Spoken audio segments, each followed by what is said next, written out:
আমি খাটে ঘুমিয়ে আছি, আর তখনই আমার ফোনটা বেজে ওঠে। হ্যালো, আসসালামু আলাইকুম। ওয়ালাইকুম সালাম। কি করেন আপনি, আর কোথায় আপনি? ও তারিন, তুমি? আমি তো শুয়ে আছি। কয়টা বাজে? ও শিট! তাড়াতাড়ি কলেজে আসো। বলেই ফোন কেটে দিল, আর আমিও ফোনটা রেখে লাফিয়ে উঠে চলে গেলাম ফ্রেশ হতে। ফ্রেশ হয়ে এসে ডাইনিং টেবিলে গিয়ে বসি। কি রে, এত দেরি করে ঘুম থেকে উঠলি কেন? আর বলিও না, কাল রাতে ঘুম আসে নাই আমার। তাড়াতাড়ি নাস্তা দাও তো। তারপর নাস্তা করেই আম্মুকে বিদায় দিয়ে বেরিয়ে পড়ি, আর রাস্তায় দাঁড়িয়ে আছি রিক্সার জন্য। দাঁড়িয়ে নিজের পরিচয়টা দিয়ে দেই। বরাবরের মতো আমি মোহাম্মদ ওবায়দুর রহমান অন্তর, অনার্স 3য় বর্ষে পড়ি। আব্বু আম্মুর একমাত্র সন্তান আমি।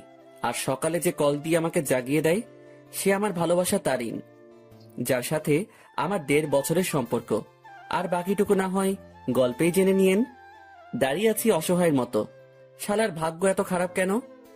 একে তো লেট, দ্বিতীয়ত রিক্সাওয়ালা মামারাও নাই। অন্তর, আমি দেখলাম কেউ একজন আমাকে ডাক দিল। দেখলাম সে আর কেউ না, আমার ক্লাসমেট ও হারামি বান্ধবী তানিয়া।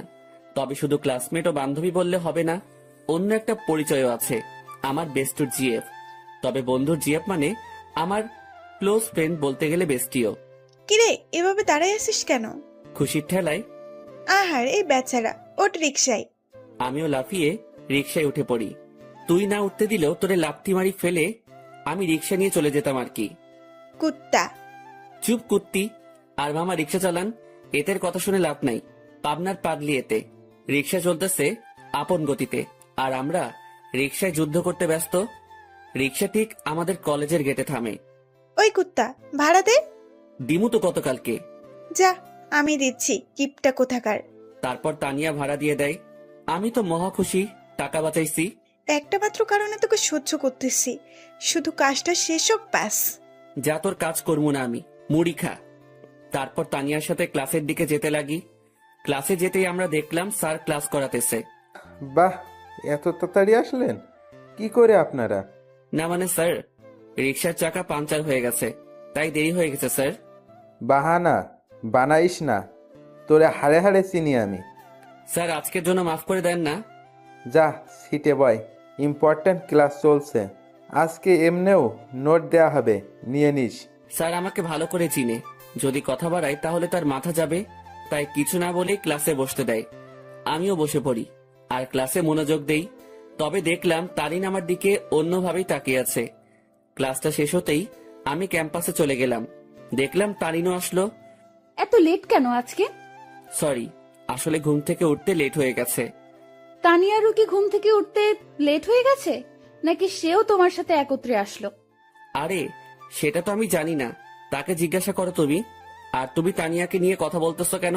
সে তো আমার ফ্রেন্ড হয়। তারিন আমার পাশে এসে বসে। দেখো অন্তর, আমি সত্যিই তোমাকে ভালোবাসি, আর তোমাকে হারাতে চাই না। প্লিজ আমাকে চিট করিও না। চিন্তা করিও না, আমি তোমার ভরসা ভাঙবো না। তাহলে বলো, তানিয়ার সাথে কিসের এত কথা তোমার? সময় হলেই বুঝতে পারবা। এখন চলো ক্যান্টিনে চাই। চলো। আর কি বলবো তোমাকে? তোরাই যা, আমি তো আকাশ থেকে ভেসে আসছি। না রে শালা, তুই তো উগান্ডা থেকে আসছিস। দূর বেটা। তাহলে আমি বা কেন বাদ যাব? চলো চারজনেই ক্যান্টিনে গিয়ে নাস্তা করে নেই। তারপর আমরা ক্যান্টিনে যেতে লাগি, কিন্তু তারিন তানিয়াকে দেখে কিছুটা সংকোচ বোধ করতে লাগলো, কারণ অন্তর আর তানিয়ার মধ্যে কিছু তো একটা চলতেছে, যা থেকে সে বিরত। আমরা সকলেই ক্যান্টিনে গেলাম, আর তানভীরকে পাঠালাম নাস্তা আনতে, আর আমরা আড্ডা দিতে ব্যস্ত। কিন্তু তারিন বারবার অন্তরের দিকে তাকাচ্ছে। সে অন্তরের চোখের ইশারা দেখতে লাগে, যা তানিয়াকে দেওয়া হচ্ছে। কি এমন কথা তানিয়া ও অন্তরের মধ্যে, যা আমাকে বলা হয়নি? তাদের দুজনের হাবভাব ঠিক লাগতেছে না আমার। অনেকদিন ধরেই তাদের আমি একটু ক্লোজ আসতে দেখলাম। কোনো অন্তর আমাকে ঠকাচ্ছে না তো? যেই করেই হোক, তাদের দুজনের মধ্যে কথাবার্তাগুলো আমাকে জানতে হবে। তানভীর নাস্তা নিয়ে আসে, আর আমরাও মজা করে খেতে লাগি। নাস্তা খাওয়া শেষ করে আমরা ক্যাম্পাসে চলে যাই। আমি দেখলাম তারিন একটু অন্যমনস্ক হয়ে আছে। কি হয়েছে তোমার? এইভাবে অন্যমনস্ক হয়ে আছো কেন? কোনো সমস্যা? কিছুই না। আচ্ছা শোনো, চলো না একটু ঘুরে আসি। সরি, তানিয়ার সাথে একটু কাজ আছে আমার, কাল যাব, কেমন? আচ্ছা ঠিক আছে। অন্তর, আজকে আমাদের কি করার কথা ছিল? জানি, চলো। আচ্ছা এভরিবডি, ঠিক আছে, পরে কথা হবে। আমার আর অন্তরের একটা কাজ আছে। ঠিক আছে যাও। আর অন্তর সাবধান শালা। বেশি কথা বলবি তাহলে কিন্তু। আচ্ছা যা শালা মর্গা। আর তানিয়ার খেয়াল রাখবি। তারপর আমি আর তানিয়া বিদায় নিয়ে চলে গেলাম আমাদের কাছে। অন্যদিকে তানভীর, বল। অন্তর আর তানিয়ার দিকে খেয়াল করছিস তুই? কি হয়েছে তাদের? তাদের হাব ভাব দেখছিস তুই? দেখলাম তো। আমার থেকে তো কোনো কিছুই মনে হলো না। তোর থেকে মনে হবে কিভাবে? তোর বেস্টু বলে কথা। কিন্তু আমার থেকে তানিয়ার অন্তরের হাব ভাব ঠিক লাগছে না। এর উপর আমার পুরো বিশ্বাস আছে ও কোনোদিনও কোনো উল্টোপাল্টা কাজ করবে না। কিন্তু তানভীর, আমার না একটু তাদের হাব ভাব থেকে সন্দেহ হচ্ছে। তুই নেগেটিভভাবে ভাবছিস বলে তোর এমনটা লাগতেছে, কিন্তু পজিটিভলি ভাব, তাহলে দেখবি সব ঠিক লাগবে। কিন্তু তারিনের মনে এখনো অন্তরের প্রতি সন্দেহ আছে, কারণ তারিনকে না বলে সে তানিয়ার সাথে খুব ক্লোজলি ভাবে কথা বলতেছে। এইদিকে আমি আর তানিয়া শপিং মলে চলে আসলাম। আসলে আমাদের কিছু কেনাকাটা করতে হবে, তাই। তো কি কি কিনবি বল? লিস্ট ফুল রেডি করেই আনছি। তাহলে শুরু করে দে। আমরা আমাদের লিস্ট অনুযায়ী শপিং করতে ব্যস্ত। প্রায় আমাদের শপিং শেষ, আর তখনই তানিয়া ডাক দেয়। কিরে, ডাকতেছিস কেন? চল জেন্টস শপে যাব, একটা টি শার্ট নিব। আমার জন্য নিবি? হ্যাঁ, আমাকে পাগলা কুকুর পাইছে তো। আসলে তোরে পাগলা কুকুরে পাইছে? অন্তর, এটা কিন্তু বেশি হইতেছে। ও মা গো, টুরুলা। আচ্ছা চল। তারপর গেলাম টি শার্ট কিনতে, মানে তানিয়া কিনবে আর আমি দেখবো। কি কালার পছন্দ তানভীরের? আমি আর তানভীর প্রায় সেম কালার পছন্দ করি। বুঝছি, হাইরে চয়েস রে। তারপর তানিয়া ঘুরে ঘুরে দেখতে লাগলো, আর কয়েকটা টি শার্ট নিয়ে আমার কাছে আসে। দেখ, এখান থেকে দুইটা সিলেক্ট করে দে। আমিও দুইটা টি শার্ট সিলেক্ট করে দেই, আর সেও কিনে নেই। চল, খিদা লাগছে, কিছু খাওয়াবি? চুপচাপ বাসায় গিয়ে খেয়ে নিস, এমনিও টাকা আছে কিনা জানি না। চুপ কিপটা, তোর জন্যই তো আমি শপিং মলে আসছি, আর তোর জন্যই তো শপিং করলাম। এখন কিপটামি করিস না, চল রেস্টুরেন্টে।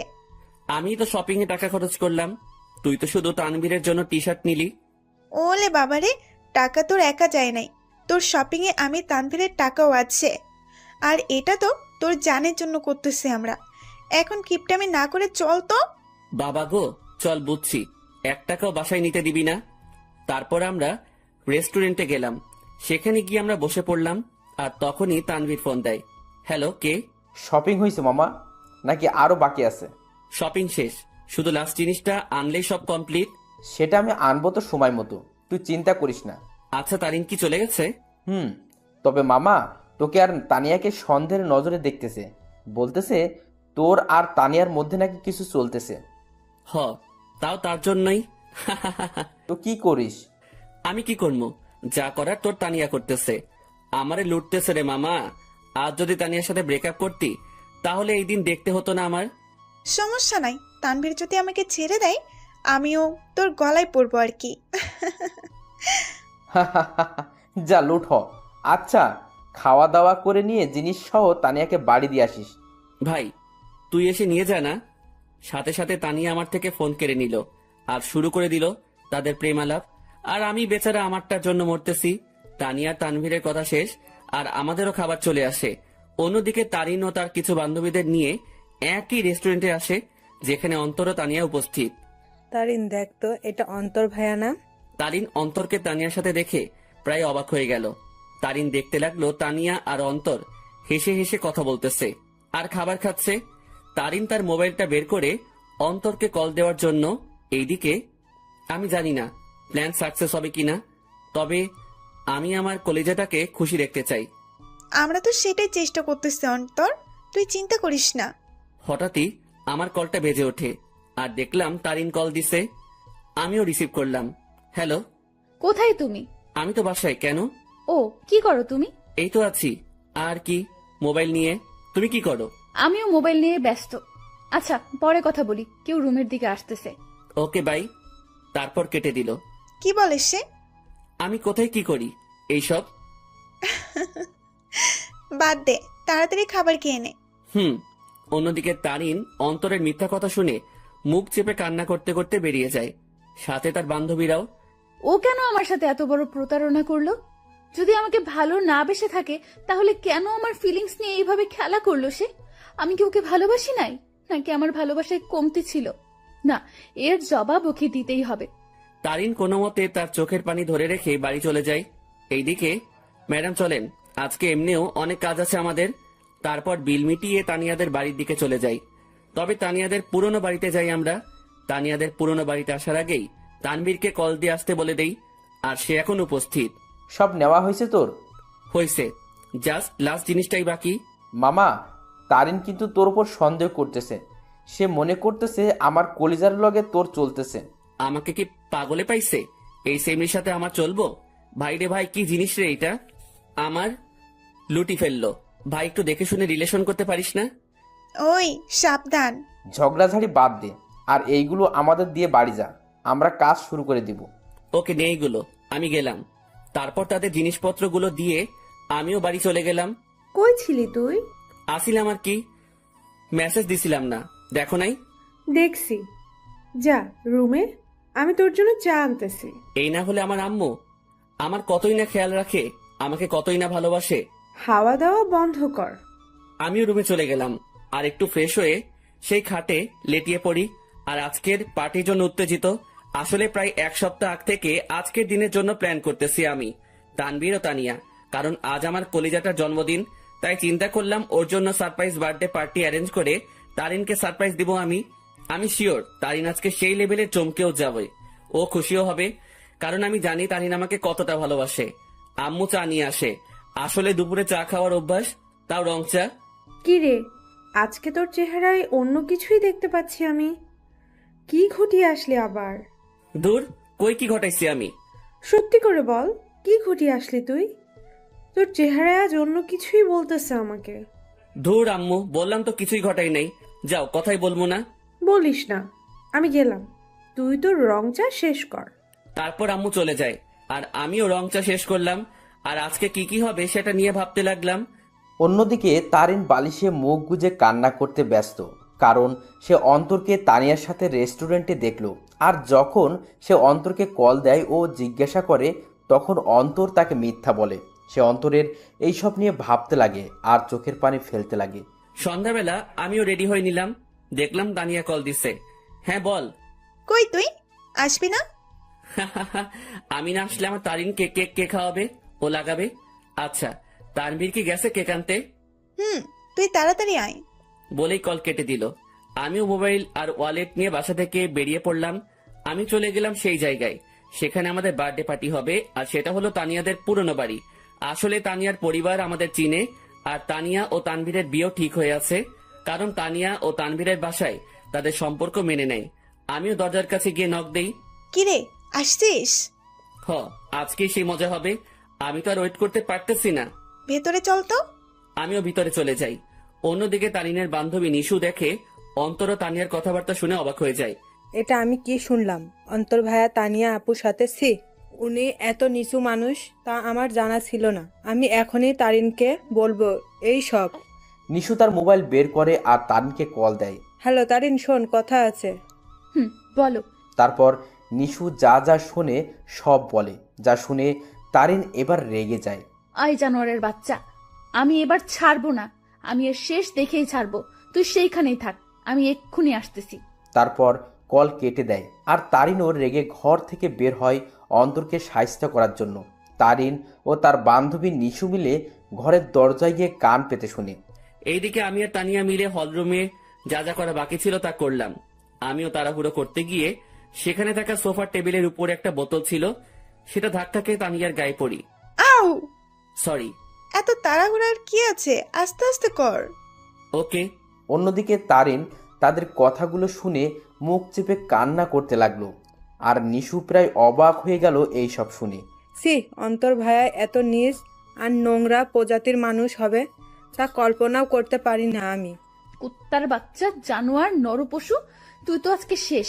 তারপর তারিন জোরে জোরে দরজা নক করতে লাগে। এইদিকে মনে হয় ও চলে আসছে। ওরে আমার লজ্জাপতি, এত লজ্জা পাইস না। তোর লজ্জা দেখে না লজ্জাও ইনসাল্টেড ফিল করবে। কুত্তা, তোর সাথে কি এমন দুশ্মনী করলাম, কথায় কথায় ইনসাল্ট করিস? যা দরজা খোল। আমিও গিয়ে দরজা খুললাম। দরজা খুলে থ হয়ে গেলাম, কারণ তারিন ও নিশু উপস্থিত। তোমরা? সাথে সাথে তারিন আমার কলার ধরে আমাকে ছুঁড়ে মারে ফ্লোরে। কুত্তার বাচ্চা, জানোয়ার, শয়তান, বেয়াদব, লম্পট, বখাটে, প্লে বয়, আমার সাথে কি করে এসব করতে পারলি তুই? সাথে সাথে তারিন তার জুতা খুলে আর আমার গালে মারতে থাকে। জানিস আমি তোকে কতটাই না ভালোবাসছি, কিন্তু তুই যে এমন হবি কে জানতো? তারিন, কি করছিস তুই এইসব? চুপ, বেয়াদব নষ্টা মেয়ে। তোর আর তানভীরের বিয়ে ঠিক হয়ে থাকার পরেও তুই আমার বয়ফ্রেন্ডের সাথে ছি। আর তুই, তোকে কতই না ভালো ভাবছিলাম আমি, কিন্তু তুই তো আস্ত একটা লুচ্চা, বেয়াদব, লম্পট। মানে যত খারাপই বলি না কেন, তার থেকেও নিচ তুই। আমি তারিনের অবস্থা দেখে অবাক হয়ে গেলাম। আর সে তো আমাকে তার পায়ের জুতো দিয়ে আমাকে মারলো। তার এই ব্যবহার দেখে আমার চোখ দিয়ে টপ টপে পানি পড়তে লাগে। আজ তারিন আমার সাথে এটা করতে পারলো? আমি কি এমন অপরাধ করলাম যার জন্য তারিন আমাকে এতগুলো কথা শোনালো আর জুতার বাড়িও দিল? তোর যদি রুম ডেট করার এত ইচ্ছা ছিল আমাকে বলতি, কিন্তু তুই কি না। এই লুচ্চা প্লে বয়, তোর কি একটুও মনে সংকোচ বোধ করে নাই? নিজেই নিজের বেস্ট ফ্রেন্ডের হবু বউয়ের সাথে তুই আমার তো মন ভেঙে ফেললি, কিন্তু কি করে নিজের বেস্ট ফ্রেন্ডকেও ধোকা দিলি তুই? বলেই তারিন আমাকে জুতা দিয়ে মারতে লাগলো। সি ভাইয়া, আপনি এত নিচু প্রজাতির মানুষ হবেন তা আমার জানা ছিল না। আপনি জানেন তারিন সবসময় আপনাকে নিয়ে কথা বলতো, সবসময় আপনাকে নিয়ে কতই না স্বপ্ন ছিল তার, কিন্তু আপনি কি না। সি ভাইয়া, আপনাকে দেখে আমার ঘৃণা হচ্ছে। তাদের কথাগুলো শুনে আমি চোখ দিয়ে পানি ফেলছিলাম। আজ তারিন আমাকে এইভাবে অপমান করলো। আমি তো কোনো অন্যায় করি নাই, তাহলে কি বলতেছে তারিন এইসব? সত্যি কলিজাটা ফেটে যাচ্ছে আমার। জানিস তোকে কি করা দরকার? তোকে জুতার মালা পরায় এলাকায় ঘুরানো দরকার। দাঁড়া, আমি পুলিশকে কল দিচ্ছি। আর তখনই তানভীর কেক নিয়ে উপস্থিত হয়। সে আমাকে এভাবে পড়ে থাকতে দেখে ও তারিনকে এখন এখানে দেখে অবাক হয়ে যায়। এই অন্তর, এইভাবে পড়ে আছিস কেন? আর তারিন এখন এখানে কি করতেছে? তানভীর, আমি তোকে আগেও বলেছি এই জানোয়ার ও তোর নষ্টা হবু বউয়ের মাঝে অনেক কিছু চলতেছে, কিন্তু তুই বিশ্বাস করিস নাই। কিন্তু দেখ, আমার সন্দেহ ঠিক সত্যিই হইছে। আজ আমিও নিশু মিলে হাতে নাতে ধরছি এই দুইটাকে। তারা এখানে তাদের কীর্তিকলাপে ব্যস্ত ছিল, আর আমাকেও তোকে ঠকাছিল তারা দুজন মিলে। তানভীর কথাটা শুনে অবাক হয়ে যায়, তবে তানভীর অবাক হয় তারিনের কথাগুলো শুনে। এই কি বললি তুই? অন্তর আর তানিয়ার মাঝে কি চলতেছে? দেখ তুই, তাদের দুইটাকেই তানিয়ার পুরনো বাড়িতে ধরছি আমরা। দেখ, পুরনো বাড়িতে এসে তারা তাদের প্রেম লীলা চালাচ্ছিল, কিন্তু আজ ধরা খেয়ে গেল দুই নষ্টা। সাথে সাথে তানভীর দিল তারিনকে কষে এক থাপ্পড় খেয়ে তারিন ফ্লোরে পড়ে যায়। দেখলাম তানভীর রেগে আছে। আমিও উঠে তানভীরকে ধরি। অন্তর, ছাড় আমাকে। এই মেয়ে কাকে কি বলতেছে? তারিন তানভীরের দিকে গাল হাত দিয়ে তাকিয়ে আছে, আর নিশু অবাক চোখে তানভীরের দিকে তাকিয়ে আছে। তানভীর আমার থেকে নিজেকে ছাড়াই নাই আর তারিনের চুলের মুঠি ধরে দাঁড় করায়। এই, তুই কাকে কি বলছিস? আর কি বললি তুই? তারা এখানে এসে তাদের প্রেম লীলা চালাচ্ছিল, তাই না? আয় আমার সাথে তুই। তারিনের চুলের মুঠি ধরে হলরুম দেখাতে লাগে। এই দেখ, তারা আসলে কি করতেছিল। তোর জন্মদিন উদযাপন করার জন্য সে আজ থেকে 7 দিন আগে থেকেই তোকে খুশি করার জন্য আমাকেও তানিয়াকে নিয়ে প্ল্যান করে। সে তোর হাসি মুখটা দেখার জন্য দেখ কি করছে। চারদিকে ভালো করে তাকিয়ে দেখো। তারিন ভালো করে দেখে পুরো হলরুম দেখে যা সম্পূর্ণভাবে সাজানো। সেখানে বেলুন, জরি কাগজ ও বিভিন্ন কাগজের কারুকার্য দিয়ে সাজানো। তারপর তানভীর তারিনের চুলের মুঠি ধরে বার্থডে অলবোর্ড দেখায়। কি, ওরা তো এখানে নষ্টামি করতে আসছে, তাহলে এই সব কোনো প্রয়োজন ছিল? উত্তর দে। তানভীর আবার তারিনকে চুলের মুঠি ধরে কেকের প্যাকেটের কাছে নিয়ে যায়। দাঁড়া, তাদের নষ্টমী আরও একটা নমুনা দেখায় বলেই সেই প্যাকেট খুলে দেখায়। দেখ, তাদের নষ্টামি উদযাপন করার জন্য বার্থডে কেক আনে, যেটা তো সুন্দর করে লেখা আছে হ্যাপি বার্থডে তারিন। তারিন এইসব দেখে তাদের মনের মধ্যে অন্তরের বিরুদ্ধে যত সন্দেহ ঘৃণা ছিল সব দূর হয়ে যায়, আর সেই সেখানেই হাউমাউ করে কান্না করে দেয়। কিরে, এখন কান্না করতেছিস কেন তুই? আরও দেখবি তাদের নষ্টামির নমুনা। আসলে তোদের মতো মেয়েরা না ভালোবাসতেই জানে না, শুধু মুখে ভালোবাসি ভালোবাসি বললেই হয় না, মনে প্রাণে বিশ্বাসও করতে হয় ভালোবাসার মানুষকে। কিন্তু তুই কি করছিস? খালি সন্দেহ। হ্যাঁ, আমার বেস্টু খারাপ, কারণ সে তাকে খুশি করতে চেয়েছিল, আর আমি আমার সেই খারাপ বন্ধুকে নিয়ে গর্ব করি, কারণ সে মানুষকে ঠকায়নি কোনো দিনও। সে সব সময় সবাইকে হাসি খুশি দেখতে চায়, কিন্তু আড়ালে সে নিজেই কান্না করে যেত। কিন্তু যখন তুই তার জীবনে আসছিস, সে মনে করছিল সেও এখনো হাসি খুশি থাকবে, কিন্তু তুই আজকে তাকে সবচেয়ে বড় কষ্ট দিয়ে দিলি। হ্যাঁ, আমার বন্ধু জানোয়ার, কারণ সে তোকে হাসাতে চেয়েছিল, যার প্রতিদান আজ তুই দিয়ে দিলি। তানভীর, অন্তর কোথায়? নিশু, অন্তর কোথায়? নিশু চুপ হয়ে আছে। তানভীর সাথে সাথে বাইরে দৌড় দেয় অন্তরকে খোঁজার জন্য, কিন্তু অন্তরকে পায়নি সে। তারিন সেখানে কান্না করতে করতে বসে পড়ে। তারিন, ছি, তুই এত নিস মন মানসিকতার মেয়ে, তা আমার জানা ছিল না। কিভাবে তুই এ ভাবলি? অন্তর আমাকে বান্ধবী মানে তো ঠিকই, সাথে ও আমাকে মন থেকে সম্মানও দেয়। আর তুই কি না, অন্তর তোর জন্য কতই না কি করতে চাইছিল। সে চাইছে তোকে সারপ্রাইজ বার্থডে পার্টি দেবে, কিন্তু তুই তাকে কি দিলি? অনেক অপমান ও জুতার বাড়ি। কি করে পারলি তুই এইসব ভাবতে? অন্তর তোকে কতটা ভালোবাসে তা আমি আর তানভীর ভালো করেই জানি, কিন্তু তুই ভালো যেহেতু বেসেছিস, তাহলে একটু ভালোবাসার মানুষকে বিশ্বাস করতে শেখ, সন্দেহ না। আমার মনে হয় না তুই অন্তরকে কোনো দিনও ভালোবেসেছিস, কিন্তু সে তোকে মনে প্রাণে ভালোবেসেই গেল। তানভীর বাইরে থেকে আসে। অন্তরকে পাইছো? না, তুমি একটু কষ্ট করে বাড়িতে খুঁজে দেখো তো। আর এই, তুই বের হ বাড়ি থেকে। তানভীর তারিনকে টেনে বাড়ি থেকে বের করে দেয়, সাথে নিশিও বেরিয়ে যায়। আর তানভীর ও তানিয়া মিলে পুরো বাড়ি খুঁজে দেখে, কিন্তু অন্তরকে খুঁজে পেল না। তারিন বাইরের রাস্তায় বসে বসে হাওমাও করে কান্না করতে লাগে। সে আজ তার সন্দেহের জন্য তার অতি প্রিয় একটা জিনিসের কাছে ঘৃণার পাত্র হয়ে গেল। কি করে আমার মাথায় এসব আসলো? কেন আমি অন্তরকে সন্দেহ করলাম? যে আমাকে বলেছিল আমাকে কোনোদিন ঠকাবে না, কিন্তু আমি তাকে বিশ্বাস না করে তাকে অনেক কথা শোনালাম ও জুতার বাড়ি দিলাম। ছেলেটা তো আমাকে হাসি খুশি রাখতে চেয়েছিল, কিন্তু আমিই ওকে কাঁদিয়ে দিলাম। বলে সে আরো কান্নায় ভেঙে পড়ে। এইদিকে আমি মেইন রোডে চলে আসলাম। আজ আমাকে আমার ভালোবাসা ভালোই একটা শিক্ষা দিল, আর বুঝিয়ে দিল আমি তার মনে কোনোদিনও জায়গা করে নিতে পারলাম না। আমি তার মনে বিশ্বাস জোগাতে পারলাম না। হয়তো আমারই ভুল ছিল, আগে তার মনে বিশ্বাস জোগানোটা দরকার ছিল, পরে না হয় তার জন্য কোনো কিছু করতাম। হয়তো আমার ভালোবাসায় কমতি ছিল, যার পরিণাম জুতার বাড়ি পেলাম। না, আর কোনোদিনও কাউকে ভালোবাসবো না, আর মনে আঘাত চাই না। আমি তারিনকে পেয়ে মনে করেছিলাম আমার দুঃখ কষ্ট ওর সাথে শেয়ার করব। মনে করলাম ও আমাকে বুঝবে, কিন্তু আমি ভুল ছিলাম। থাক, আর কাউকে ভালোবাসার প্রয়োজন নেই, আমি একাই ঠিক আছি। আর যদি কাউকে প্রয়োজন হয়, আমার বেস্টু ও আমার হৌভাবি আছে না, কিন্তু না আর কাউকে বিশ্বাস করব, না কাউকে মন দিব। কেউ চাই না, আমার শুধু পরিবার ও বান্ধবীদের নিয়ে থাকবো আমি মেইন রোডে হাঁটতে লাগলাম, মনকে শান্ত ও বোঝানোর জন্য যে তার জন্য কোনো ভালোবাসা নেই, আছে শুধু সন্দেহ আর সন্দেহ। আমিও মেইন রোডে যতদূর পারলাম হাঁটতে লাগলাম। কি বা করব আমি? ভাঙা মনকে সান্ত্বনা দিতে চাচ্ছি। আমি চিন্তা করছিলাম মনের মতো একজন পেয়ে তাকে নিয়ে আমি হাসি খুশি থাকবো, কিন্তু ভাগ্য একটা মোড় দিয়ে দিল। রাত 11টা বাজে, আমি এখনো রাস্তায় হাঁটছি আর চোখের পানি ফেলছি। আমার ফোনটাও অফ করে রাখছিলাম যাতে কেউ আমাকে বিরক্ত না করতে পারে, কারণ আমি একটু একা থাকতে চাই।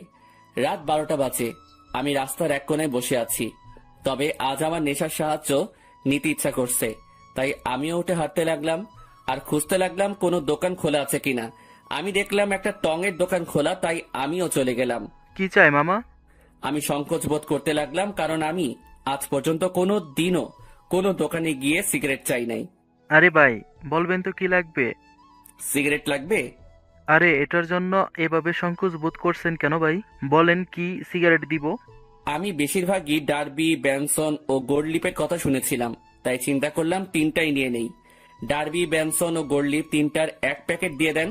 তারপর দোকানদার আমাকে দেয় আর আমিও টাকা দিয়ে দেই। সাথে একটা লাইটারও নিয়ে নিলাম।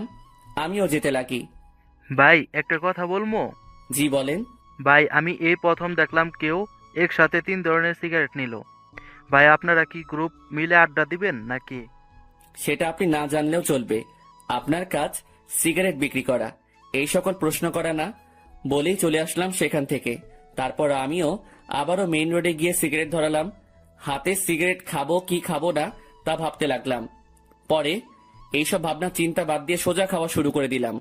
প্রথমে একটু কষ্ট লাগলেও পরে ঠিক লাগতে লাগলো। প্রথমে গোল্ডলিপ, এরপর ব্যানসন, এরপর ডার্বি খেলাম। একটা শেষ হতেই অন্য একটা ধরিয়ে দিলাম। এভাবেই 3 প্যাকেটই প্রায় শেষ। শুধু ডার্বির 4টা সিগারেট বাকি আছে। দেখলাম 1টা বাজে। পরে মনে পড়লো বাসার কথা, তাই মোবাইলটা অন করলাম। অন করতেই আম্মু আব্বুর প্রায় 150-র উপরে SMS এবং সাথে সাথে আব্বুর ফোন। কি রে, কই তুই? ফোন বন্ধ কেন তোর? আরে মোবাইল হঠাৎই বন্ধ হয়ে যায়, এতে আমার দোষ কোথায়? কি রে, তুই রেগে আছিস কেন? কি হয়েছে? আমার ইচ্ছা, আমার লাইফ, আমি যা খুশি করব। ফোনটা রাখো, আর আমি পরে আসবো, একটা পার্টিতে আছি, বাই বলেই কল কেটে দিলাম। এরপর বাকি যে সিগারেটগুলো ছিল সেগুলো একটার পর একটা শেষ করলাম। আমি চাচ্ছি সিগারেটের ধোঁয়া দিয়ে নিজের কষ্টটাকেও উড়িয়ে দিতে। প্রায় 2:30 বাজে আমি বাসার দিকে গেলাম। আমি দরজায় টান দিতেই দরজা খুলে যায়, আর আমি বাড়ির দরজা বন্ধ করে দিয়ে রুমে চলে যাই। শুয়ে থাকতে থাকতে ঘুম চলে আসে। অন্তর, অন্তর, আব্বু ওঠ, আর কতক্ষণ ঘুমাবি? সকাল হয়েছে তো। আম্মুর ডাকে আমি উঠে পড়ি। এইভাবে কি দেখো তুমি? তোর চোখ লাল হয়ে আছে কেন? ধুর, বোকার মতো কথা বলিও না তো। কাল রাতে আসলাম কয়টায়, আমি ভালো করে ঘুমোতে পারি নাই তো, তাই। আমিও উঠে বাথরুমে ফ্রেশ হতে চলে যাই। সেখানে আমি আয়নায় আমার চোখগুলো দেখতে লাগলাম। আসলে আমার চোখগুলো লাল হয়ে আছে, তবে একটু ভয়ঙ্কর লাগতেছে দেখতে। এখন আমার চোখগুলো দেখলে মনে হবে আমি কোনো এক নরপশু হিংস্র হয়ে আছি, আর শিকার পেলে সোজা গিলে ফেলবো। আমি খেয়াল করলাম আমার গায়ের থেকে সিগারেটের গন্ধ আসতেছে, তাই পকেটে যা যা ছিল সব বের করে এক সাইডে রেখে সেই অবস্থায় গোসল করে নিলাম। তারপর রুমে গিয়ে একটা টি শার্ট ও প্যান্ট নিয়ে আবার বাথরুমে চলে গেলাম আর চেঞ্জ করে নিলাম। এরপর আমি আমার রুমে আয়নার সামনে গেলাম। সেখানে গিয়ে নিজেকে দেখতে লাগলাম। একদিনে কি থেকে কি হয়ে গেলাম আমি। আমার চুলগুলো ভেজা অবস্থায় আছে, তাই সেগুলো নেমে আছে, আর চুলগুলো বড় হওয়ার কারণে চোখ বরাবর আসলো। তবে সেই অবস্থায় নিজেকে দেখলাম আর নিজেই প্রায় ভয় পেয়ে গেলাম, কারণ আমার চুল ও চোখের জন্য একটা কি বলবো ভাই, বাদ দেন। আমিও ডাইনিং রুমে চলে গেলাম। দেখলাম আব্বুও উপস্থিত। আমিও টেবিলে বসলাম। কি রে, কাল রাতে কই ছিলি? একটা ফ্রেন্ডের বাসায় বার্থডে পার্টিতে ছিলাম। আমাদের একটু বলে যাইতি, ভালো হইতো। আমাদের কি চিন্তা হয় না তোর জন্য? সাথে সাথে টেবিলের উপর থেকে একটা গ্লাস নিয়ে ফ্লোরে আছাড় মেরে ভেঙে ফেলি। আমাকে পাইছোটা কি তোমরা? আমি কি মেয়ে নাকি যে আমাকে নিয়ে চিন্তা হয়? যদি এতই চিন্তা হয় তাহলে কেন বাইরের দুনিয়া দেখাইছো আমাকে? ঘরে আটকায় রাখলেই হইতো। আমার অবস্থা দেখে আম্মু আব্বু দুজনেই নিস্তব্ধ হয়ে গেল, আর আমিও টেবিল থেকে উঠে সোজা রুমে চলে গেলাম। তখন মনে পড়লো ফোনের কথা। আমিও ফোনটা হাতে নিলাম। দেখলাম তারিনের নাম্বার থেকে অনেকগুলো মিসড কল। আমি ফোনটা খাটের উপরে ছুড়ে মারি। ফোন বাজতে লাগলো। দেখলাম আননোন নাম্বার থেকে কল আসছে। আমিও রিসিভ করলাম। হ্যালো, আসসালামু আলাইকুম, কে বলছেন? হ্যালো, কোথায় তুমি? কলেজে আসো নাই কেন? দেখো, দোহাই লাগে, একটিবার দেখা করো আমার সাথে। ওই আমাকে পাইছিস কি তুই? যখন ইচ্ছা কষ্ট দিবি, যখন ইচ্ছা পিরিত দেখাবি, তাই না? আর কোনো দিনও আমাকে কল দিবি না। তোর মতো ভালো মেয়ের সাথে আমার মতো লুচ্চা নষ্টা প্লে বয়ের কথা বলা উচিত না। রাখ ফোন বলেই কল কেটে দিলাম আর মোবাইলটা খাটে ছুড়ে ফেলি। লাগবে না কারো ভালোবাসা আমার, একাই ঠিক আছি আমি। অনেক কষ্ট দিয়ে এখন আলগা পিরিত দেখাইতে আসছে। না, এই সিমটাই ভেঙে ফেলবো আমি। না থাকবে সিম, না হবে কন্ট্রাক্ট। আমি মোবাইলটা হাতে নিয়ে তা খুলে সিম নিয়ে নেই আর সেটা ভেঙে ফেলি, আর খাটে শুয়ে পড়ি চোখটা বন্ধ করে। হঠাৎই কেউ একজন আমার মাথায় হাত বুলিয়ে দিতে লাগে। আমিও চোখ খুলে দেখি আম্মু মাথায় হাত বুলিয়ে দিচ্ছে। কি রে আব্বু, কি হয়েছে তোর? একটু বলতো আমাকে। কিছু হয় নাই আমার। আচ্ছা, দেখি আমি নাস্তা খাইয়ে দিই। আচ্ছা দাও। তারপর দেখলাম আম্মু নাস্তা নিয়েই আমার রুমে আসে আর প্লেট নিয়ে আমাকে খাওয়াই দিতে লাগে। আচ্ছা শোন, তোর নানু কল দিছিল, এক কাজ কর, তুই কয়েকদিন সেখান থেকে ঘুরে আয় না। আচ্ছা ঠিক আছে, যাব। ঠিক আছে, আজই চলে যা, তাহলে ভালো হবে। ঠিক আছে। আম্মু আমাকে নাস্তা খাওয়াই দিয়ে চলে যায়, আর আমিও চিন্তা করলাম আমার উপর এমনিও অনেক কিছুই গেছে, তাই একটু রিফ্রেশমেন্টের প্রয়োজন, তাই যাওয়াই উচিত। আমিও আমার ব্যাগ গুছিয়ে নিলাম। দেখলাম সকাল 11টা বাজে। আমি ব্যাগ নিয়ে রুম থেকে বেরিয়ে পড়লাম। আম্মু আব্বুর থেকে বিদায় নিয়ে আমি চলে গেলাম বাস স্টেশনে। আমিও টিকিট কাউন্টারে যেতেই শক খেয়ে গেলাম। কি রে, এখন কোথায় যাস? আমি কি বলবো বুঝতে পারতেছি না, কারণ আমার সামনে তানভীর দাঁড়িয়ে আছে। শালা তুই তুই এখানে কি করতেছিস? শালা আমাকে একা করে কই যাচ্ছিস? আর ফোন বন্ধ কেন তোর? এমনি। এখন তুই এখানে কেন? আর কই যাচ্ছিস তুই? যাইতেছি আর কি, বেস্টুর নানার বাড়ি। মানে? মানে আমি তুই একই জায়গায় যাচ্ছে মামা। এবার কথা বলিস না, টিকিট নে। আমি আর কোনো কথা না বলে টিকিট নিতে গেলাম, কিন্তু প্রশ্ন হলো এই হারামি কি করে জানলো আমি যে এলাকা ছাড়তেছি? জি, 2টা টিকিট দেন তো জায়গার জন্য। নিয়ে নে, পরের বাস দেরি আছে। ঠিক আছে, দেন তাহলে। আমি 2টা টিকিট নিয়ে নিলাম, কিন্তু আমরা দুজন দু প্রান্তে বসতে হবে। আমরা বাসে উঠলাম। আমি শুধু একটা ব্যাগ নিয়ে আসলাম, যেটাতে কিছু জামা কাপড় ও আমার কিছু প্রয়োজনীয় জিনিস আছে। আমি আবার সিটে বসলাম। যাক ভালোই, আমাকে জানালার পাশ দেওয়া হয়েছে। এবার প্রকৃতি উপভোগ করতে করতে নানার বাড়ি যাওয়া যাবে। আমি দেখলাম তানভীর, আমি যে শাড়িতে বসলাম সে আমার বাম পাশের শাড়ির আমার সিট বরাবর 3 সিট পর তার সিট। আমি সিটে বসে আছি আর বাস ছাড়ার অপেক্ষা করতেছি। আমি জানালা দিয়ে বাহিরে দেখতে লাগি। এক্সকিউজ মি, এটা আমার সিট, আমি কি এখানে বসতে পারি? আমি কথা শুনে সাথে সাথে তাকালাম। দেখলাম একটা কালো বোরকা পরা একটা মেয়ে এই কথা বলল। কোনটা আপনার সিট? জি, আপনার পাশের সিট আমার। আমি কি এখানে বসতে পারি? পড়ে গেলাম মুসিবতে। আমি কিনা সিট পেলাম, তাও একটা মেয়ের পাশের সিট। হয়তো অনেক ছেলে এই জিনিসটাকে তাদের জন্য সৌভাগ্য মনে করে, কিন্তু আমার জন্য এইসব দুর্ভাগ্য। কারণ আমি অন্য ছেলেগুলোর মতো মেয়ে পাগল না। তবে হ্যাঁ, একজনকে নিয়ে স্বপ্ন দেখেছিলাম, কিন্তু থাক, সে অতীতকে মনে না করাই ভালো। সেটা জাস্ট আমার জন্য একটা দুঃস্বপ্ন ছিল। এই যে মিস্টার, এখন কি বসতে দিবেন? আজব তো, আপনার সিট আপনি বসবেন, এটা নিয়ে তো মাথা খাওয়ার কি আছে? বসেন আপনার সিটে। তারপর মেয়েটা আমার পাশের সিটে বসে পড়ে। তবে আমার একটু আনইজি লাগতেছে। আমি তানভীরকে দেখতে লাগলাম। তানভীরের সাথেও একটা বোরকা পরা মেয়ে বসছে, আর সে তো পিড়িতিরে আলাপ করতে ব্যস্ত। আপু, একটা কথা বলি, কিছু মনে করিয়েন না। আপনি যদি আমার বন্ধুর সিটে গিয়ে বসতেন তাহলে একটু ভালো হতো। সরি, পারবো না। আমি আমার সিট ছাড়া অন্য কোথাও বসি না, এটা সম্ভব না। বাপরে বাপ, কি জিনিস রে ভাই! একটা ছেলে পাশে বসছে, আমি ছেলে হয়েও তার জন্য একটু সুবিধার জন্য কথা বললাম, আর সেই কিনা গাড়ি স্টার্ট করলো। গাড়ি চলতে লাগলো আপন শক্তিতে, আর আমিও জানালার বাহিরে তাকিয়ে প্রকৃতি উপভোগ করতে ব্যস্ত।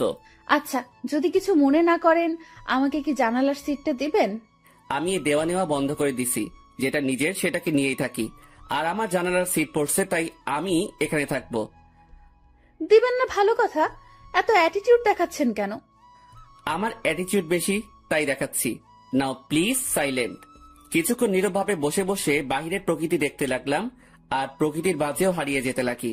আর তখনই তারিনের মিষ্টি হাসিটি মনে চলে আসলো। সাথে সাথে আমি প্রকৃতি থেকে আমার মনোযোগ সরিয়ে নিলাম। কি হলো, শখ খেলেন নাকি?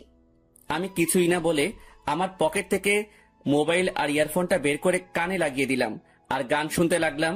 কিছুক্ষণ গানের মধ্যে মগ্ন ছিলাম আমি, আর তখনই পাশ থেকে খোঁচা দেয়। সমস্যা কি? গান শুনছিলেন? না তো, ব্যাডমিন্টন খেলছিলাম।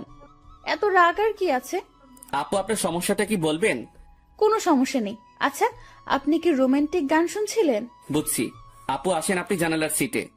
মেয়েটাও খুশি হয়ে জানালার সিটে বসে, আর আমি পারতেছি না যে এখনই বাস থেকে নেমে যেতে। মেজাজটা খারাপ আগে থেকেই, আমার এখন আরো খারাপ করে দিল। আমি তানবীরকে দেখলাম শালা মেয়ের সাথে পিড়িতির আলাপ করতেছে। হয়তো শালা ভুলেই গেছে তার বিয়েও ঠিক হয়ে আছে। আমি তানবীরকে ডাক দিলাম। তানবীর সিট থেকে আসে, কোনো মতে দাঁড়ায়। মেয়ে পেয়ে তো ভালোই কাজ চালাচ্ছিস, শালা ভুলে গেছিস তোর বিয়ে ঠিক হয়ে আছে? নাকি তানিয়ারে কল দিয়ে বলমু? আরে দোস্ত, মেয়েটা অনেক ফ্রেন্ডলি বিহেভ করে ভাই, অনেক হাসি আড্ডাও করে, তাই আর কি একটু। আমিও তানিয়ারে কল দিয়ে একটু। না না, কল দিস না দোস্ত, না হলে সব শেষ হয়ে যাবে বেটা। হোক শালা, সব শেষ। তোর পাশেও তো একটা মেয়ে, তার সাথে তুইও ফ্ল্যাট কর, কে বারণ করলো তোরে? সেটাই তো সমস্যা। এক কাজ কর, তোর পাশের মেয়েটাকে এখানে পাঠাই দে কষ্ট করে, না হলে। এই যে মিস্টার, মেয়েদের পাশে বসলে সমস্যা কোথায়? এলার্জি আছে আমার। এবার কথা বলিয়ে না, একদম চুপ থাকেন। আচ্ছা দোস্ত, আমি পাঠাচ্ছি। তারপর তানভীর চলে গেল, আর তানভীরের পাশের মেয়েটা আসে। আমি ওনাকে সিটটা দিয়ে আমি তানভীরের পাশে বসে পড়ি, আর সেখানে কানে ইয়ারফোন লাগিয়ে গান শুনতে লাগি। বাস বিরতির জন্য থামলো। তানভীর চল, একটু ফ্রেশ হয়ে নেই, আর কিছু খেয়ে নেই। চল। তারপর আমরা বাস থেকে নামলাম, আর একটু হালকা হয়ে নিলাম। তারপর দুজনেই খাবার খেয়ে নিলাম। তবে টেবিল থেকে উঠতেই ঠিক আমার পিছন বরাবর টেবিলে সেই 2টা মেয়ে উপস্থিত। আমি তাদের দেখেও না দেখার ভান করে চলে গেলাম হাত ধুতে। তারপর হাত ধোয়া আমি তানভীরের কাছে গেলাম। তুই খা, আমি বিল দিয়ে দেই। না, বিল দিস না, আমি দিব। তুই কেন দিবি? তুই আমার সাথে আসছিস, তাই তোর বিল আমি দিব। মামা বেইমানি হবে কিন্তু। যা যা তুই দে, এমনিও কিপটা তুই, দে শালা। তারপর তানবীর খেয়ে বিল দিল আর কিছু খাবার নিয়ে নিল। আমরা বাসে উঠে যাই আর আমাদের আসার পরেই সেই মেয়ে দুইটাও আসে। কিছুক্ষণ পরে বাসটা ছেড়ে দেয় আর আমিও কানে ইয়ারফোন দিয়ে গান শুনতে লাগি। প্রায় 2.5 ঘন্টা পরে আমরা আমাদের গন্তব্যে পৌঁছে যাই। আমরা বাস থেকে নামি আমাদের ব্যাগ নিয়ে।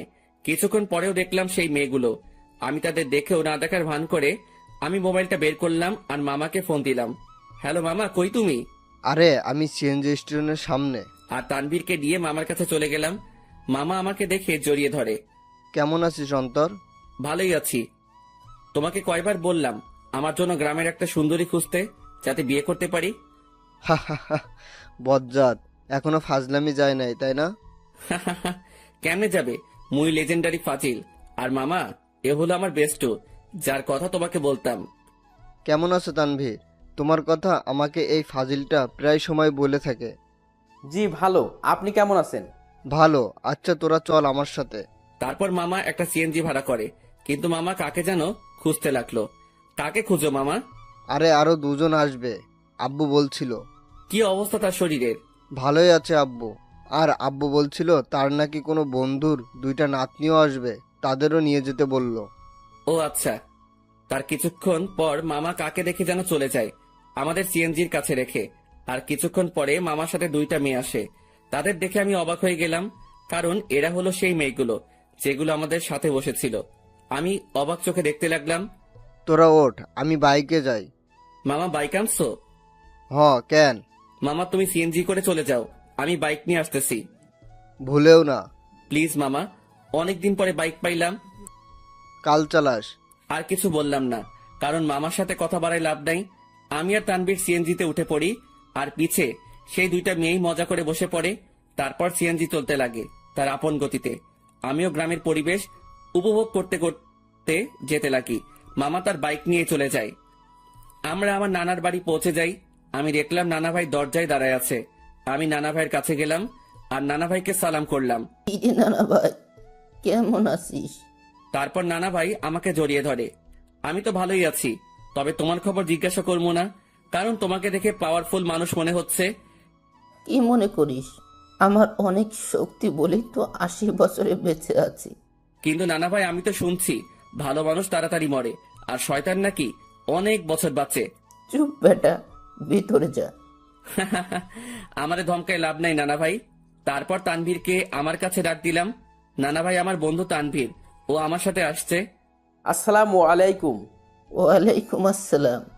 আমার বজ্জাত নাতিটা আমাকে নানা ভাইকে ডাকে, তুমিও আমাকে নানা ভাই ডাকতে পারো। জি আচ্ছা। মানিক, অন্তর তোর বন্ধুকে তাদের রুম দেখিয়ে দে। আচ্ছা আব্বু, তোরা আয় আমার সাথে। আমরা 2 জন মামার সাথে যেতে লাগি। আসলে নানাদের বাড়িটা বলতে গেলে বড় একতলা বিল্ডিং, যেটা একটু বড় করে বানানো হয়। মামা আমাদের একটা রুমে নিয়ে যায়। এটা তোদের রুম। আর তানভীর, তুমি আমাকে মামা ডাকতে পারো, অন্তর যেমনটা ডাকে আর কি। মামা না, এখন থেকে মামু ডাক মনে। আস্তে আস্তে শুরু করে দিলে। দাঁড়া, তোরে বিয়েটা করায়ে দিয়ে তোর বউয়ের হাতে তোরে শায়েস্তা করবো আমি। আগে নিজের গদি সামলাও। লাস্ট টাইম মামিকে দিয়ে কি করছিলাম মনে আছে নাকি? এবার আগের বারের থেকেও ডাবল হবে। তোরা ফ্রেশ হয়ে হলরুমে আয়, আমি গেলাম। কিরে ভাই, তুই তোর মামার থ্রেট দেশ? আরে বেটা, আসলে আমাদের পরিবারটা একদম ফ্রেন্ডলি, তাই সবার সাথে হাসি মজা করেই থাকি। তোর মতো আমি একটা পরিবার পাইলে হইতো। আমার পরিবার মানে তোরও পরিবার বেটা। এখন কথা না বলে ফ্রেশ হয়ে নে। তারপর তানভীর ফ্রেশ হয়ে নিল। এরপর আমিও ফ্রেশ হয়ে নেই আর দুজনেই হল রুমে যাই। সেখানে আমার মামাতো ভাই শান্ত বসে বসে মামা ও নানা ভাইয়ের সাথে কথা বলতেছে। কিরে শান্ত, কি অবস্থা তোর? শান্ত আমাকে দেখে আমার কাছে চলে আসে। সে 9-এ পড়ে। অন্তর ভাইয়া, কি খবর তোমার? কেমন আছো? ভালো আছি, কিন্তু তোর থেকে আমি এটা আশা করিনি। আমি আবার কি করলাম? তুই নাকি গোপনে বিয়ে করে ফেলছিস। দূর ভাইয়া, কি বলো এইসব তুমি? আমার কথা একটু ভাবলি না? আমি তোর থেকে কত বড়, অথচ বিয়ের দিক দিয়ে ছোট বানাই দিলি। কেমনে পারলি এটা করতে তুই? তোর তো বলছিলাম আমার জন্য মেয়ে খুঁজতে, আর তুই কি না, কাজটা ভালো করিস নাই তুই। দূর ভাইয়া, কে বলেছে তোমারে আমি বিয়ে করছি? আমার বিয়ের বয়স হয়েছে নাকি? আজকালকার পোলাপানগুলো বিশ্বাস নাই, বড় ভাইরে রেখে তারাই গোপনে কাজ সেরে ফেলে। আল্লাহ কোন যুগে আনলা তুমি আমারে? তোদের কথাবার্তা শেষ হলে নাস্তা কর। ও মামি, তোমার জামাই আমাকে বাস স্টেশনে মারছে। নাউজুবিল্লাহ, কিরে বেটা, আমি তোরে কই মারলাম? আই, তুমি অন্তরের গায়ে হাত দিছো? অন্তর আসতে না আসতেই কি মামারে এভাবে মারবি নাকি? তোর জ্বালায় আর বাঁচমু না আমি। আব্বুরে আগেই বলছিলাম এই শয়তানটা যদি আসে আগেই আমাকে বলে দিতে, যাতে বনবাসে ভাগতে পারে। মামার কথা শুনে সবাই হেসে দিল। নানা ভাই, নানু কই? কি আমার উপর ডাক নাকি নানু? হ্যাঁ, তার আদরের ছেলেরে কষ্ট দিবি আর সেই মনে হয় তোরে এমনি এমনি ছাড়ি দিব? কিছু মনে হয় বলতে হবে। তো নানু তার রুমে, আসলে শরীর একটু অসুস্থ তো, তাই রুম থেকে কম বের হয়। আচ্ছা, তাহলে আমি দেখা করে আসি। তারপর আমি নানু রুমের দিকে যেতে লাগি। নানু রুমের দিকে যেতেই আমি কিছু কথাবার্তা শুনতে পেলাম। নানু, আমি অনেক বড় ভুল করে ফেলেছি নানু। এখন ও আমাকে দুই চোখেই দেখতে পারে না। তুমি চিন্তা করিও না, আমাকে নানু ডাকছো না, আমি সব সামলে নিব, তুমি কান্না থামাও। আমি বুঝতে পারলাম নানু রুমে অন্য কোনো মহিলা বা মেয়ে আছে, তবুও এটা ফ্যাক্ট না আমার জন্য। আমি যেহেতু আসছি তাই দেখা করবই, কারণ নানু আমাকে ইগনোর করবে না। তার কাছে আমি আগে, বাকি সবাই পরে। নানু, দরজা খুলে যায়। আর দেখলাম নানু দরজা খুলে নানু আমাকে জড়িয়ে ধরে। কেমন আছো নানু? ভালো, তুই কেমন আছিস? আমি তো ভালোই। আয় ভিতরে আয়। আমি নানুর সাথে ভিতরে গেলাম। আমি ভিতরে যেতেই দেখলাম আমাদের সাথে বোরকা পরা যে দুইটা মেয়ে আসছিল তারা রুমে উপস্থিত। নানু ভাই, বয় তুই। বোরকা পরা দুটো মেয়ে বলল, আচ্ছা নানু, আমরা যাই, পরে কথা বলবো আপনার সাথে। ঠিক আছে, যাও, আর চিন্তা করিও না, আমি সামলে নেব, কান্না করিও না, কেমন? তারপর রুমে থাকা দুইটা মেয়েই চলে যায়। নানু মেয়েগুলোকে আর কান্নাকাটি করতেছিল কেন? আর বলিস না, একটু পারিবারিক সমস্যা, তাই আর কি। তো নানু ভাই, অবশেষে তোকে দেখলাম আমি, এবার শান্তিতেই মরতে পারবো আমি। নানু, কি উল্টাপাল্টা কথা বলো তুমি? এই সব বলা বাদ দাও তো। আচ্ছা নানু ভাই, বাদ দিলাম, এখন এটা বল, কেমন আছিস? আমি তো ভালোই আছি। তা তো দেখতেই পারতেছি, মনে অনেক কষ্ট নিয়ে সকলের সামনে ভালো আছিস দেখছি। মানে? কিছু না, বাদ দে। আমি নানুর সাথে নানুর রুমেই অনেকক্ষণ যাবৎ কথা বলি। অন্তর, একটা কথা শোন। জি নানু, বলো। মানুষ মাত্রই ভুল, তাই ভুল করবে, তাই বলে তাকে ক্ষমা করে দেওয়াই ভালো। কথাটা ঠিক বুঝলাম না নানু। আচ্ছা থাক, যা, রাত হইছে, খাবার খেয়ে নে। তুমি খাবা না? খাবো তো, তবে তোর মামি, আমি আর বাসায় আরো দুজন মেহমান আসছে, তাদের সাথে খাবো আর কি। আচ্ছা ঠিক আছে। তারপর আমি নানুর রুম থেকে চলে যাই আর হল রুমে যাই। সেখানে দেখি নানা ভাই, মামা ও তানভীর কথা বলতেছে। ভালোই তো, বহুত ভালো আলাপ চলতেছে মনে হয়। আমাকে দেখেই তারা হতাশ হয়ে যায়। বুঝলাম না কেন। আজব তো, এইভাবে কি দেখো? আমি কি ভূত নাকি? ভূতের চেয়ে কম নাকি তুই? এই মামু, মেজাজ খারাপ কইরো না, না হলে কিন্তু। কি করবি তুই? গ্রামের একটা মাইয়ারে কিডন্যাপ করে বিয়ে করে চলে আসমো। আমার কথা শুনে সকলেই হাসতে লাগে, তবে আমিও উপর দিয়ে হাসতে লাগি, কিন্তু ভিতর দিয়ে থাক বাদ দেই এইসব। আমার জন্য কি অন্যদের হাসি ঠাট্টা বন্ধ করব নাকি? মামি আমাদের খাবারের জন্য ডাক দিল আর আমরাও চলে গেলাম খাবার খেতে। ভাই, শীতকাল, গায়ে আমার কোট আছে, তারপরেও একটু শীত লাগছে। রাতের খাবার খেয়ে নিলাম আমরা।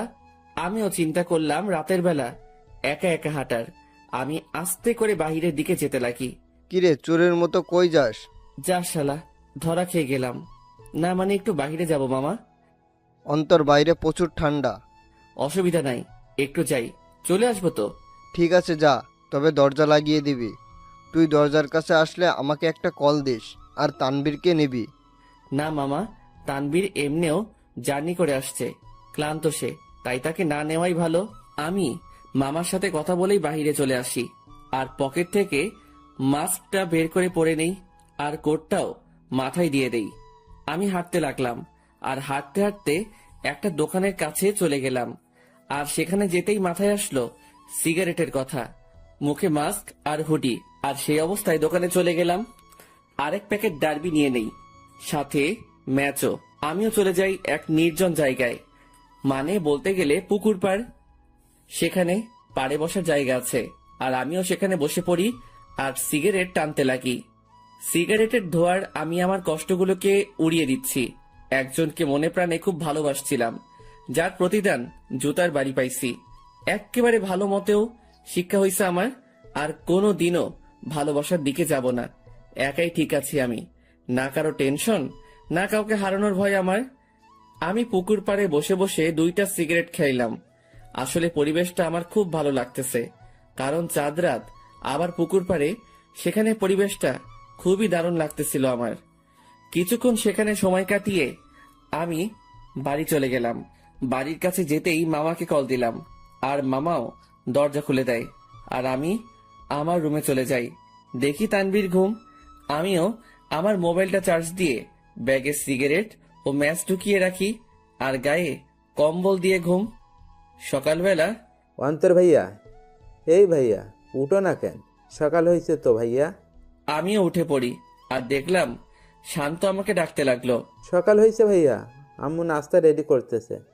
তুই যা, আমি ফ্রেশ হয়ে আসতেছি। আর তানভীর কই? ভাইয়া তো আব্বু ও দাদুর সাথে কথা বলতেছে। তারপর শান্ত চলে গেল। আমিও উঠে পড়ি। হঠাৎই আমার জানালার দিকে চোখ গেল আর সেখানে দেখে মনে হচ্ছিল কেউ আমাকে দেখতেছিল। আমিও চলে গেলাম ফ্রেশ হতে। ফ্রেশ হয়ে এসে দেখি মামা, তানভীর, নানা ভাই, মামি, নানু সবাই কথা বলতে ব্যস্ত। আমিও গেলাম। তারপর সকলে মিলে নাস্তা করে নিলাম। অন্তর, আমার বাইক নিয়ে তুই তানবীরকে নিয়ে ঘুরে আয়। ও তো এখানে নতুন, তাই একটু দেখায় আন। আচ্ছা। তারপর মামার থেকে বাইকের চাবি নিলাম আর বাইক নিয়ে দুজনেই ঘুরে আসলাম। আমরা যে গ্রামে থাকি সেখানে প্রায় সব জায়গায় চাষ করার জন্য মাঠ ও পুকুর, কিন্তু দুঃখের কথা আমি সাঁতার পারি না, কারণ আমি জীবনের 100 ভাগের 80 ভাগই শহরেই কাটাইছি। বাকি 20 ভাগের মধ্যে 7 ভাগ বলতে পারেন ট্যুরে গিয়ে, আর বাকি অংশ শহরেই। তবুও গ্রামটা ভালো করে চিনি। যতদিন গ্রামে ছিলাম ততদিন মামার সাথে গিয়ে গ্রামে ঘুরতাম। সকালবেলা আমি আর তানভীর অনেকক্ষণ ঘোরাঘুরি করলাম আর দুপুরের দিকে আসলাম।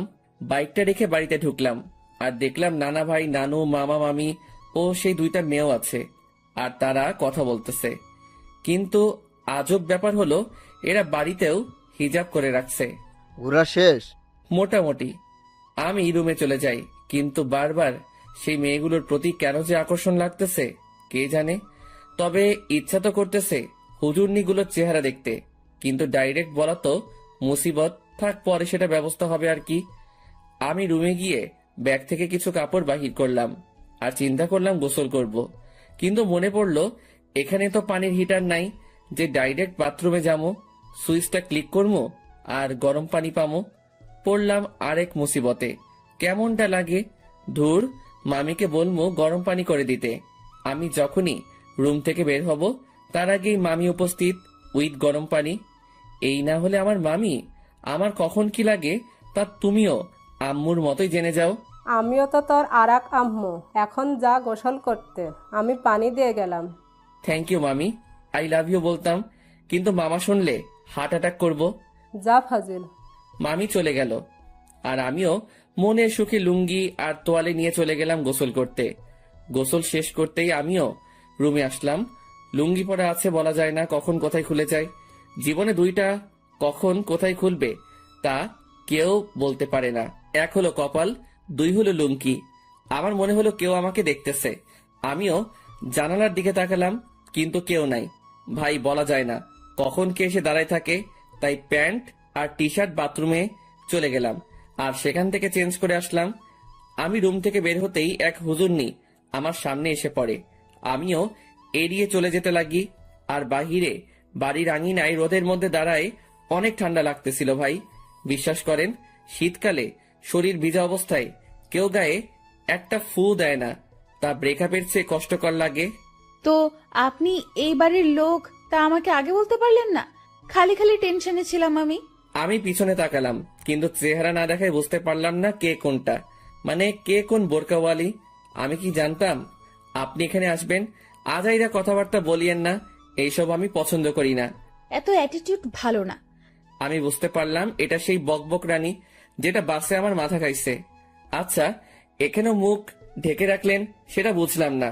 আসলে এটাই তো আমাদের বাড়ির নিয়ম। পরপুরুষের সামনে আমরা চেহারা দেখাই না, তবে স্বামীকে দেখানো যাবে, এই নিয়ম আছে। আচ্ছা, আপনি কি ম্যারিড? না, আপনি? আমি ম্যারিড। তো আপনার ওয়াইফকে না আনবেন? বন্ধুকে আনলেন কেন? ও ওর বাবার বাড়িতে গেছে।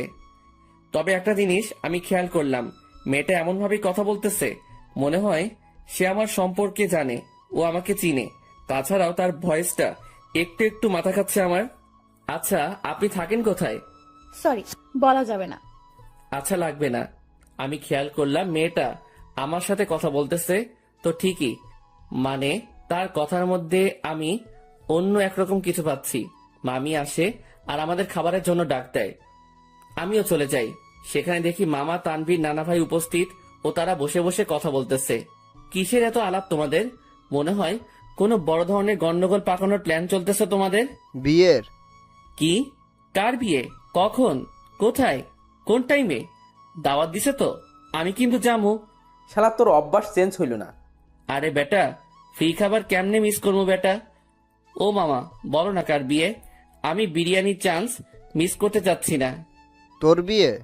কি? এবার খা নিজের বিয়ের বিরিয়ানি। মেজাজটা এখন 440 হয়ে গেল কিন্তু। আরে তোরা থাম তো।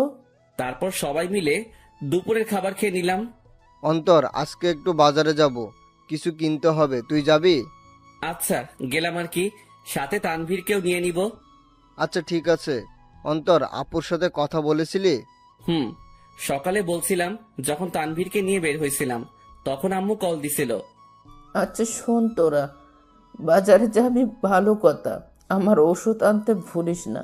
জি আব্বু। তবে আমি যাব না রে, আমার একটু শরীর খারাপ লাগতেছে। আচ্ছা ঠিক আছে, তুই রেস্ট নে, আমি আর মামা যাব। তো মামা কখন যাবা? এই বিকাল করেই যাব। আচ্ছা। তারপর আমি আমার রুমে চলে গেলাম।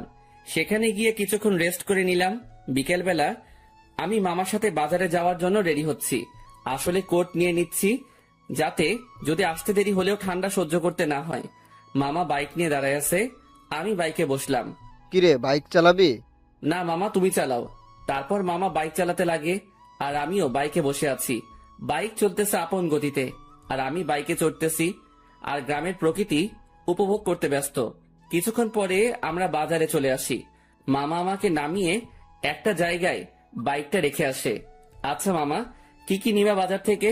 ভাগিনা, অনেকদিন পরে আমাদের বাড়িতে আসছিস, সাথে তোর বন্ধু তানভীরকে নিয়ে আসছিস, তাই আব্বু আম্মু বলেছে তোদের দুজনের জন্য কিছু নিতে। মামা, কিছু লাগবে না আমাদের, তোমার অন্য কাজ থাকলে সেটা করো। আরে আয় তো তুই। মামা আমাকে টেনে নিয়ে যায় আর একটা পাঞ্জাবির দোকানে নিয়ে যায়। সেখানে আমি দাঁড়াই আছি আর মামা দোকানদারের সাথে কথা বলতে ব্যস্ত। অন্তর, এদিকে আয় তো। আমি মামার কাছে গেলাম। দেখ তো পাঞ্জাবিটা পছন্দ হয় কিনা। মামা আমাকে লাল কালারের পাঞ্জাবি দেখালো। মামা, লাল কেন? আমার তো বিয়ে না।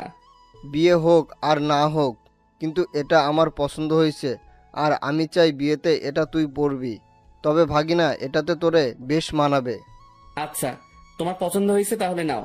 তারপর মামা পাঞ্জাবিটা নিয়ে নেয় আর আমাকেও বলে তানভীরের জন্য একটা পাঞ্জাবি দেখতে। আমিও তানভীরের জন্য একটা পাঞ্জাবি দেখি আর মামাও সেটা কিনে নেয়। হয়েছে মামা, এবার খুশি? এমন ভাবে কথাগুলো বললা মনে হয় আমাকে বিয়ে করানোর প্ল্যান করে আছো। সেটাই তো। কি? না মানে সেটাই তো, যাতে তোকে একটা বিয়ে করাই দিতে পারি। ধুর মামা, আপাতত একটু শান্তি দাও আমারে। বিয়ে করলে তো তোমার মতো হাল হবে আমার। আচ্ছা চল। আমি মামার সাথে যেতে লাগি। আমরা বাজারে হাঁটতে লাগলাম আর মামাও টুকিটাকি বাজার নিতে ব্যস্ত। আমিও মামার সাথে ঘুরে ঘুরে দেখতে লাগলাম। আর তখনই একটা শাড়ির দোকানে চোখ পড়লো, যেখানে বাহির থেকে একটা শাড়ি দেখা যাচ্ছিল। যার রং ছিল গোলাপি।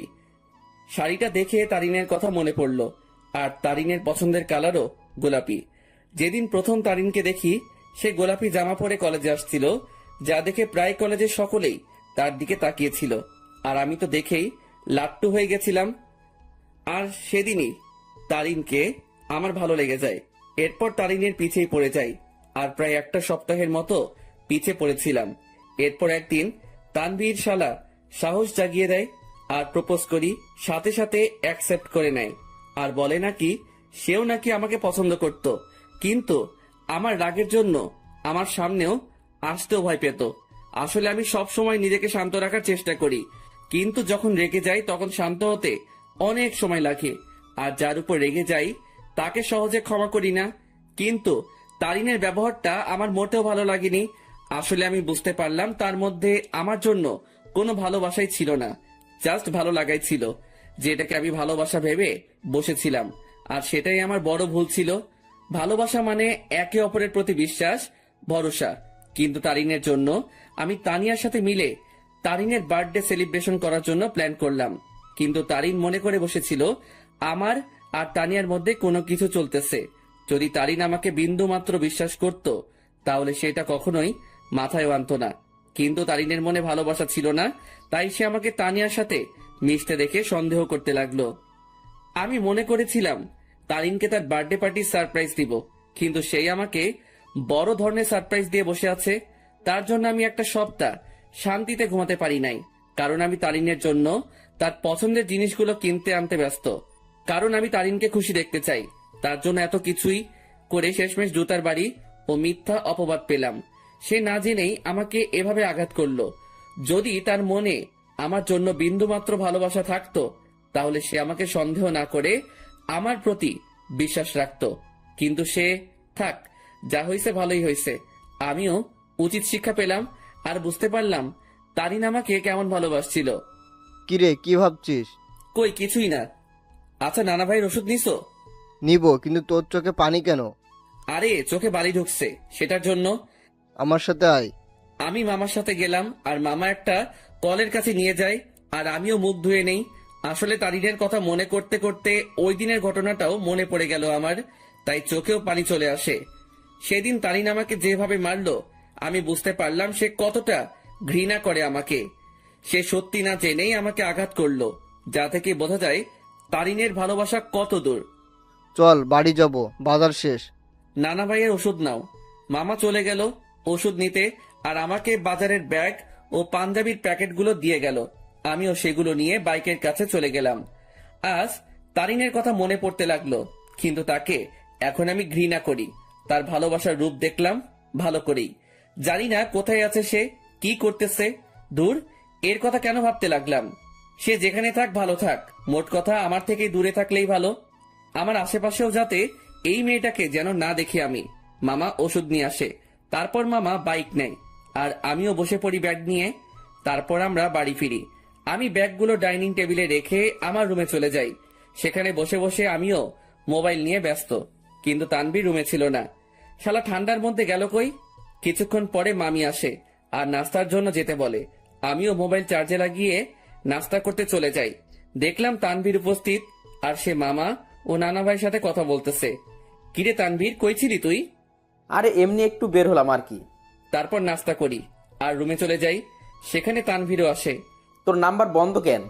কি বলিস? নাম্বার বন্ধ? কোনটা? কেন, শেষে 86 ওইটা?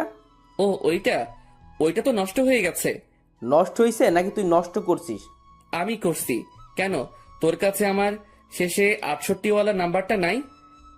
আছে তো। সেটাতে কল দিলে পাবি। আচ্ছা, তানিয়ার সাথে কথা হয়েছে তোর? আরে আরেকটু আগেও তো কথা বলে আসলাম তার সাথে। কি? আরে ফোনে কথা বললাম আর কি। তুই কি মনে করছিস তানিয়া এখানে আর আমিও তার সাথে ঘুরে ঘুরে কথা বলতেছি? আমি তো এটা মনে করি নাই। তুই এই কথাটা বললি কেন? আরে শালা, তুই তো এটাও ভাবতে পারিস, তাই আগে বলে দিলাম আর কি। আচ্ছা বাদ দে। আর শোন, তানিয়াকে আমার পক্ষ থেকে সরি বলে দিস ওই দিনের ঘটনার জন্য। আরে বেটা বলতে হবে না, আমি সামলে নিছি ব্যাপারটা। তারপর তানভীরের সাথে রাতে খাবারের আগ পর্যন্ত আড্ডা দেই। তারপর মামা এসে আমাদের খাবারের জন্য ডাকে, আর আমরাও খাবার খেয়ে নেই। এরপর রাতে আম্মু আব্বুর সাথে কথা বলে নিলাম আর মোবাইলে সকাল ভোরের জন্য অ্যালার্ম দিলাম, যাতে সকালে উঠে নামাজ পড়ে গ্রামের শীতকালে সকালের দৃশ্য উপভোগ করতে পারি। এরপর দিলাম ঘুম। সকাল ভোরে আমার অ্যালার্ম বেজে ওঠে আর আমিও উঠে পড়ি। আমার অ্যালার্ম শুনে তানভীর কিছুটা নড়ে ওঠে, আমিও অ্যালার্মটা বন্ধ করে দেই আর শালা আবার ঘুম। আমিও ফ্রেশ হয়ে নেই আর বাসার থেকে উজু করে নেই। এরপর দরজা খুলে আমিও চলে গেলাম মসজিদে ফজরের নামাজের জন্য। মসজিদে নামাজ শেষ করে এবার বেরিয়ে পড়লাম ঘোরার জন্য। চারিদিকে কুয়াশায় ঘেরা, সামনে কি আছে কেউ দেখতে পারবে না। আর গ্রামের পরিবেশে এটা একটা অসাধারণ ও মুগ্ধকর মুহূর্ত। তবে এটাই না, এখন সবচেয়ে আকর্ষণীয় জিনিস দেখার বাকি, যেটা প্রায় অনেকে দেখতে গ্রামে আসে।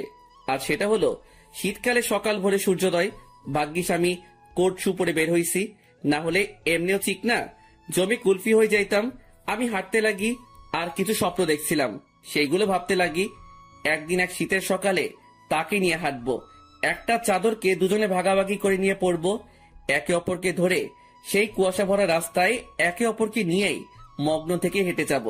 তাকে নিয়ে শীতের সকালে সূর্যোদয় দেখব আর সকালবেলা দুজনে ঠান্ডা ঠান্ডা খেজুরের রস খাবো। হয়তো এটা কোনোদিনও পূরণ হবে না, স্বপ্নই থেকে যাবে। থাক, কেউ লাগবে না আমার। আমার লাইফ আমি একাই এনজয় করব। তার ভালোবাসার কোনো প্রয়োজন নেই আমার। তার ভালোবাসার নমুনা দেখলাম ভালো করেই, যার মধ্যে আমার জন্য বিন্দুমাত্র বিশ্বাস নেই, সে কি করে আমাকে ভালোবাসবে?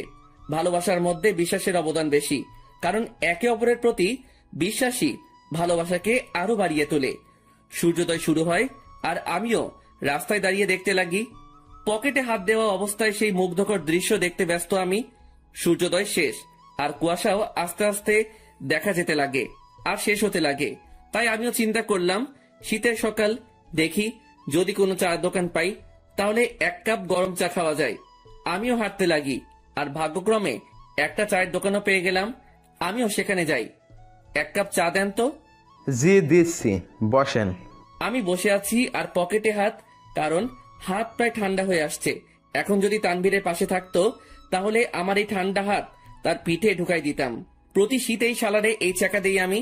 চা দিয়ে গেল আর আমিও পকেট থেকে হাত বের করে দুই হাত দিয়েই চায়ের গ্লাস ধরি।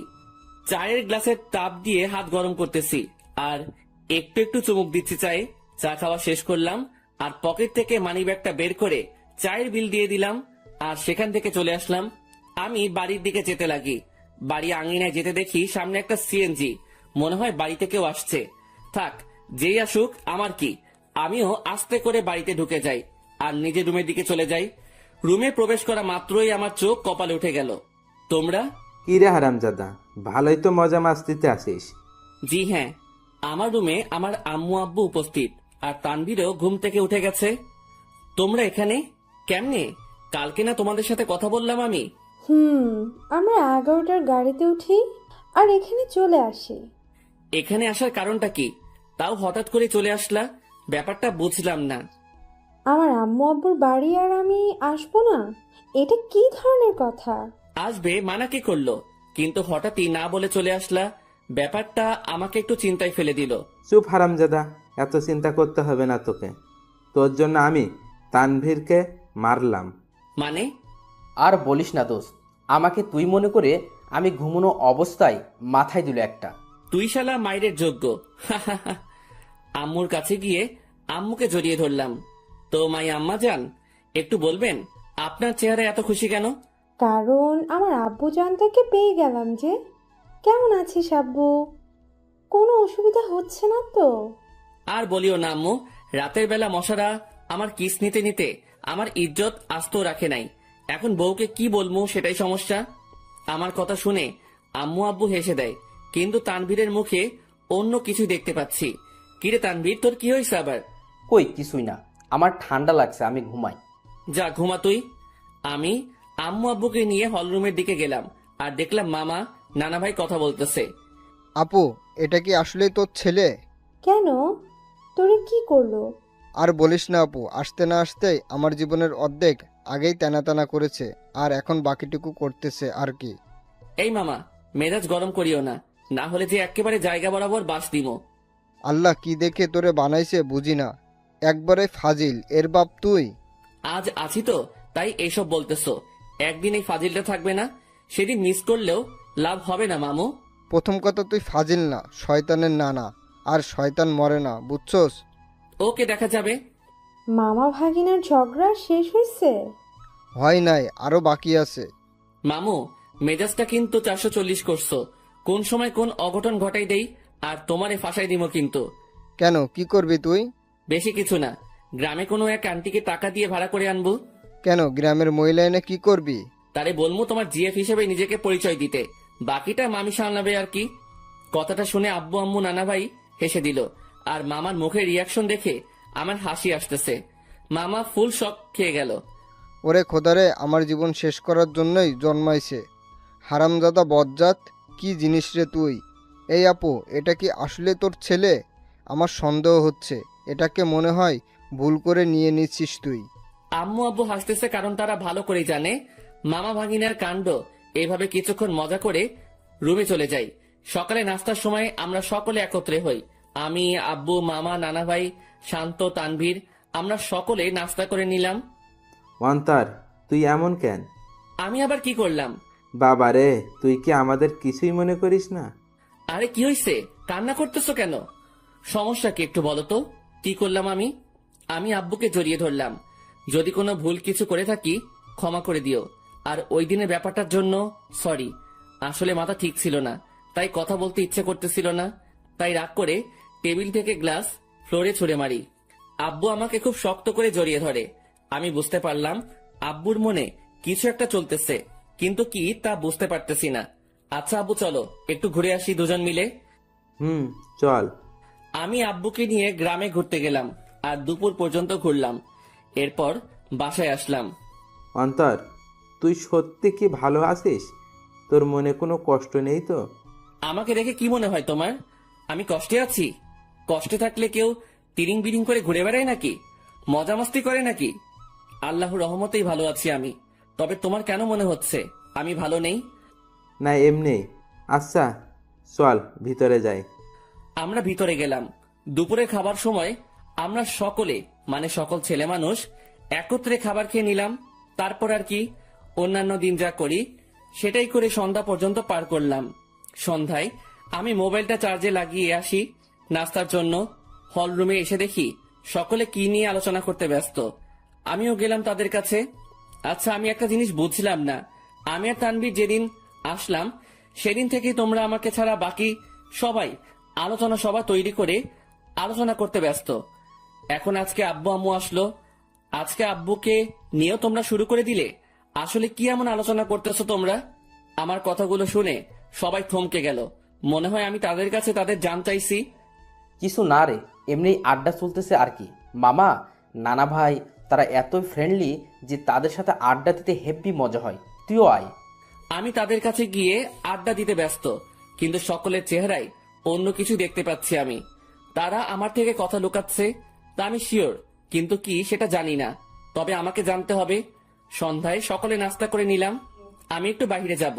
আচ্ছা যা, কিন্তু 9টার আগে বাসায় আসবে। আচ্ছা। তারপর আমি বাইরে গেলাম। কিছু দূর হাঁটতেই মনে পড়লো মোবাইলের কথা, যেটা আমি চার্জে দিয়ে আসছি।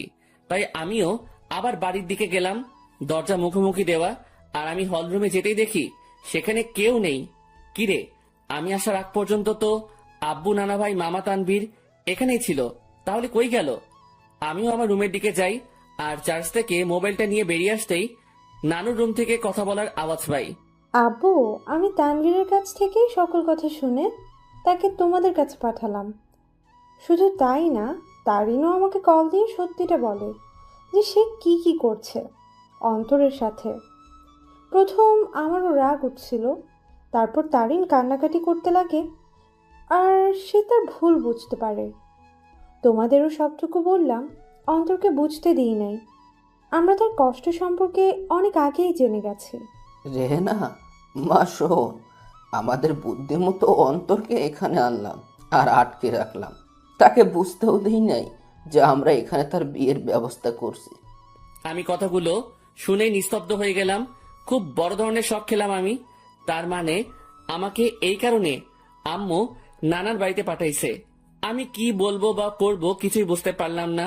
আমি মোবাইল নিয়ে আস্তে করে বাহিরে যাই, আর নানুর রুমের জানালা খোলা।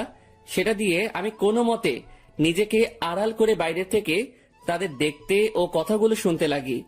এখানে আম্মু তারিনের কথা বলল, কিন্তু এখানে তারিন কোথা থেকে আসবে? আর তখনই দুইটা মেয়েকে দেখলাম। মেয়েগুলো আর কেউ না, সেই মেয়ে যেগুলো আমাদের সাথে আমাদের বাড়িতে আসছে। তাদের চেহারায় এখনো পর্দা করা, তবে তারা তাদের পর্দা খুলতে লাগে। তাদের পর্দা খোলা শেষ, কিন্তু আমি তাদের পিছনের অংশটুকুই দেখতে লাগলাম। এরপর তারা দুজনেই ঘুরতেই সেই লেভেলে শক খেয়ে গেলাম আমি, কারণ আমি তাদের চেহারা দেখলাম। যে মেয়েটা আমার মাথা খাইছে সেটা আর কেউ না, তারিন। আর তার পাশের মেয়েটা হচ্ছে তানিয়া। কি ধোকা দিল রে দুইটাই! ভাইরে ভাই, কি জিনিস এরা! আমার আগেই সন্দেহ হয়েছিল এই দুইটার উপর, তবে চেহারা দেখার ইচ্ছা ছিল, কিন্তু দেখতে পারি নাই। আন্টি দেখুন, আপনার কথা মতো আমিও এই দুজনকেই নিয়ে আসি আমাদের সাথে, আর অন্তরকে বুঝতেও দিই নাই এই দুই বোরকাওয়ালি আর কেউ না, তানিয়া ও তারিন। কিন্তু আন্টি, আপনি হয়তো এই মেয়েটাকে মাফ করতে পারেন, কিন্তু আমি কোনোদিনও মাফ করব না। এই মেয়েটা আমার বন্ধুটার মনে গুরুতরভাবে আঘাত করেছে, আর আমি চাই না এই মেয়েটা অন্তরের জীবনে আর আসুক। কিন্তু আপনার কথা রাখার জন্য আমি একে আমাদের সাথে নিয়ে আসি। শালা তানভীরও আমার সাথে 2 নাম্বারই করলো। সে আমাকে গোপনে হলেও তো আমাকে বলতে পারতো, কিন্তু শালাও বেইমানি করলো।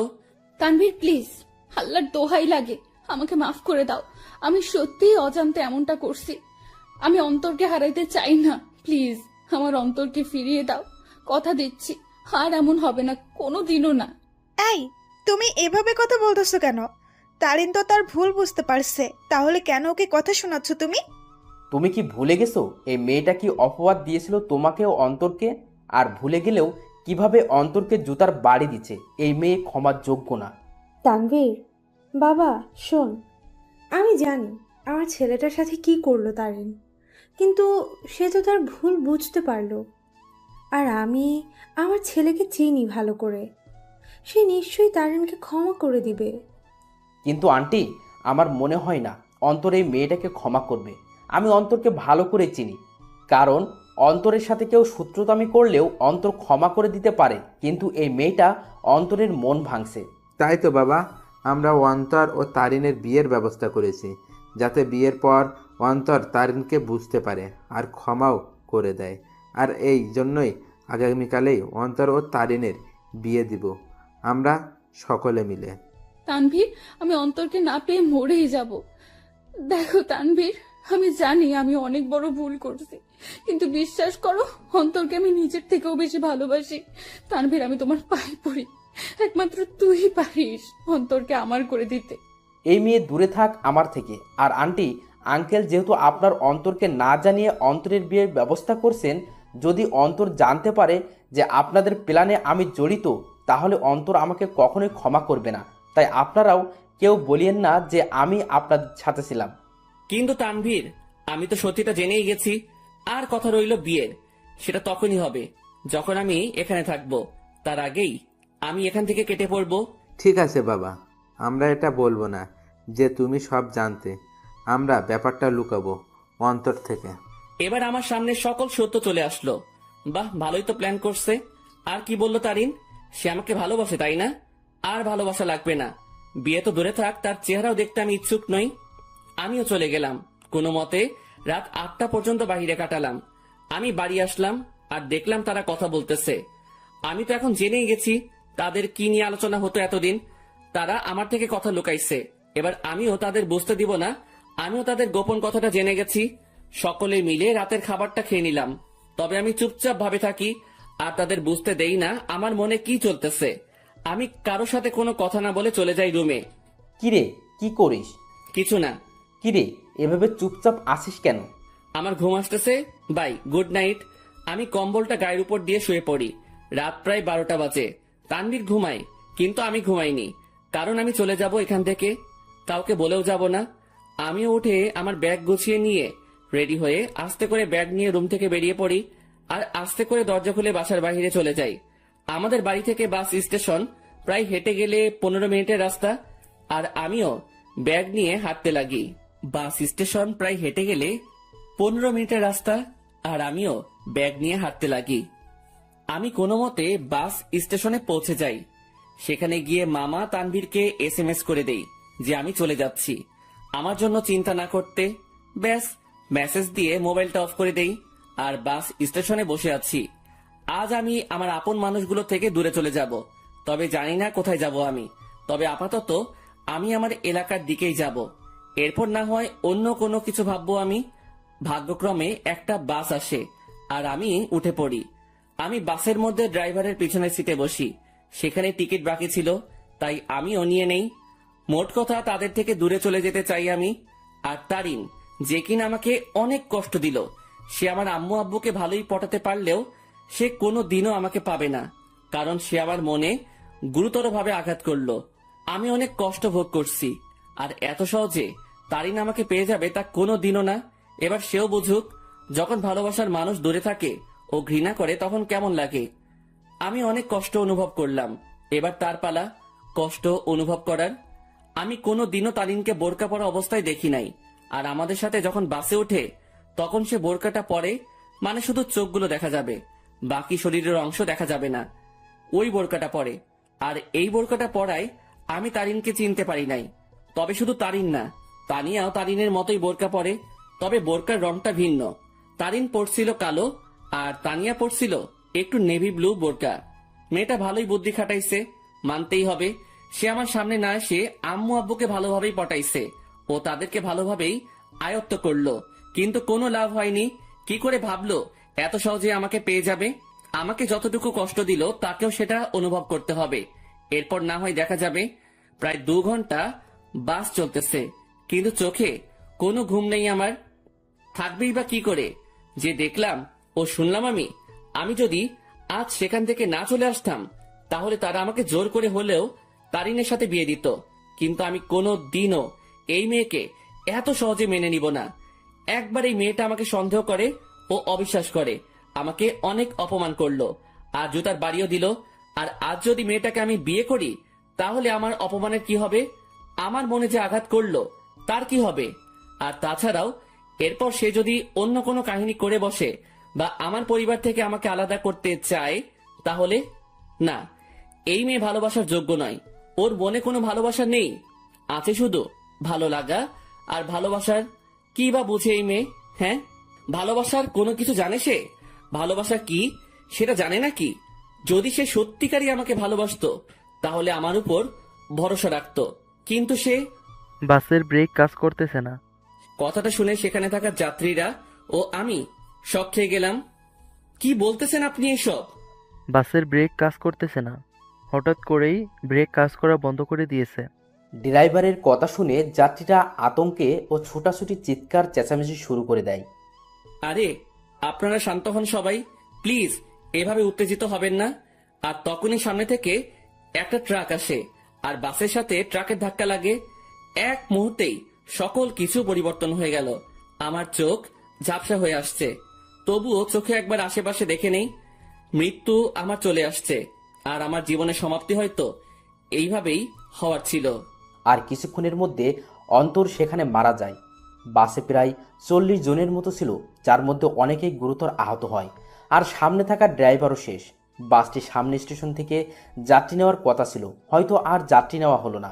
কিছুক্ষণ পরেই সেখানে উদ্ধারকর্মী ও অ্যাম্বুলেন্স আসে ও তাদের কাজ করতে ব্যস্ত।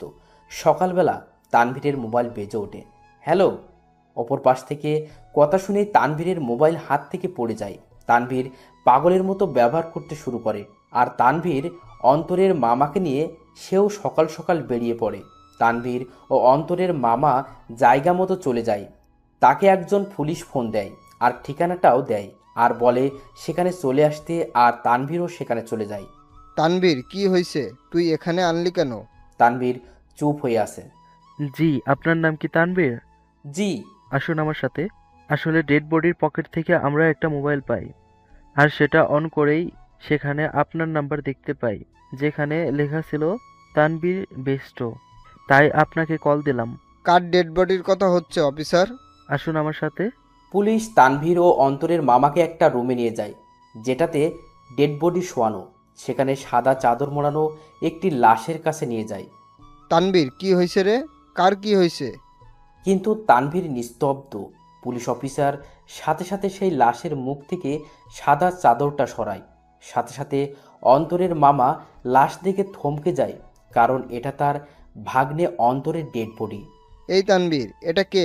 দেখতে তো পুরাই আমাদের অন্তরের মতো লাগতেছে। তানভীরের সাথে সাথে সেই বডিটা ধরে চিৎকার করে কান্না করতে লাগে, কারণ আজ তার বন্ধু তার থেকে বহু দূরে চলে গেছে, যেখান থেকে আর কোনোদিনও ফিরবে না। এই অন্তর, এভাবে শুয়ে আছিস কেন? এই এই অন্তর, দেখ ভাই, এভাবে শুয়ে থাকিস না, কথা বল ভাই।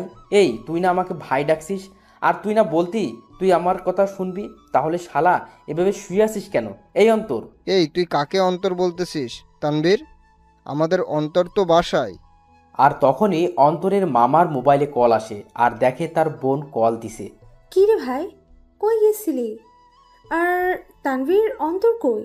অন্তরের মামা এই কথাটা শুনে থমকে যায়, কারণ বলল অন্তর ওর বাড়িতে নেই। সাথে সাথে কল কেটে দেয় আর স্ক্রিনের দিকে তাকায়। সেখানে অন্তরের একটা মেসেজ দেখে, সেও সেটা দেখতে লাগে। সেখানে লেখা ছিল, মামা, আমি তোমাদের মনের গোপনের তথ্যটা জেনে গেছি, কিন্তু তোমরা আমার মনের অবস্থা জানো না। আপাতত আমি এই সব থেকে নিজেকে বিরত রাখতে চাই, কিন্তু বাড়িতে থাকলে আমি শিওর তোমার আমাকে বিয়ে দিয়েই ছাড়বা, তাই বাধ্য হয়ে আমাকে চলে যাইতেই হইতেছে। ভালো থাকিও আব্বু আম্মু, নানা ভাই, নানু, তানভীর, শান্তা, মামি, আর তোমাদের বাসার সেই গেস্টগুলোর খেয়াল রাখিও, আর সাথে নিজেরও খেয়াল রাখিও, আর আমার জন্য দোয়া করিও। খোদা হাফেজ। তোমার জীবন তেনা তেনা কারি। অন্তর মেসেজটা দেখার সাথে সাথে সেও অন্তরের দেহটাকে ধরে কান্না করে দেয়। আপনারা একটা অ্যাম্বুলেন্স ভাড়া করে বাড়িতে নিয়ে যেতে পারেন। অন্তরের মামা একটা অ্যাম্বুলেন্স ভাড়া করে নেয়, আর সেখানে অন্তরের দেহটাকে নিয়ে রওনা হয় তাদের বাড়ির দিকে। তাদের বাড়িতে পৌঁছালো। অন্তরের মামাকে দেখে অন্তরের আম্মু সেখানে তার ভাইয়ের কাছে যায়। কি রে ভাই, কই গেছিলি? আর তানভীর, অন্তর কই? কিন্তু তার ভাই চুপ হয়ে আছে। কি রে ভাই, কথা বলিস না কেন?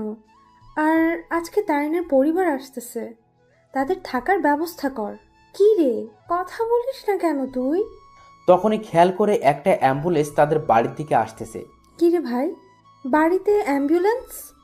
কার কি হয়েছে আবার? কিন্তু তার ভাই নিস্তব্ধ হয়ে আছে, মুখে কোনো কথা নেই। বলতে গেলে জিন্দা লাশ যে জীবিত আছে, কিন্তু কথাবার্তা নেই। সাথে সাথে অন্তরের মামা তার বোনকে জড়িয়ে ধরে কান্না করে দেয়। কি রে মিলন, এইভাবে কান্না করতেছিস কেন? কি হয়েছে রে ভাই? আর তখনই তিনি দেখে সেই অ্যাম্বুলেন্স তাদের আঙিনায় এসে থামে। অ্যাম্বুলেন্স থেকে তানভীর বের হয়। তাকে দেখে সেখানে থাকা অন্তরের আব্বু আম্মু থমকে যায়। এই তানভীর, তুই অ্যাম্বুলেন্স থেকে নামলি যে? আর অন্তর কই রে? সে কি তোমাদের সাথে গেছে নাকি? নাকি তোরা সব বলে দিছিস তাকে? সাথে সাথে তানভীর তাকে জড়িয়ে ধরে কান্না করতে লাগে। কি রে তানভীর, কান্না করতেছিস কেন? আর অন্তর কই? তানভীর, কি রে বাবা, তুই আর মিলন মিলে এভাবে কান্না করতেছিস কেন? সেখানে থাকা একটা লোক মুখের থেকে চাদরটা সরায়। লাশের চেহারা দেখেই আঙিনায় উপস্থিত অন্তরের আম্মু, আব্বু, নানা ভাই, মামি সকলেই বড় ধরনের ঝটকা খেয়ে গেল।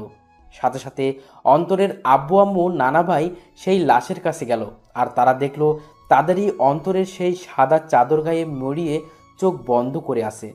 এই এই এই আব্বু, কি রে, তুই এভাবে শুয়ে আছিস কেন?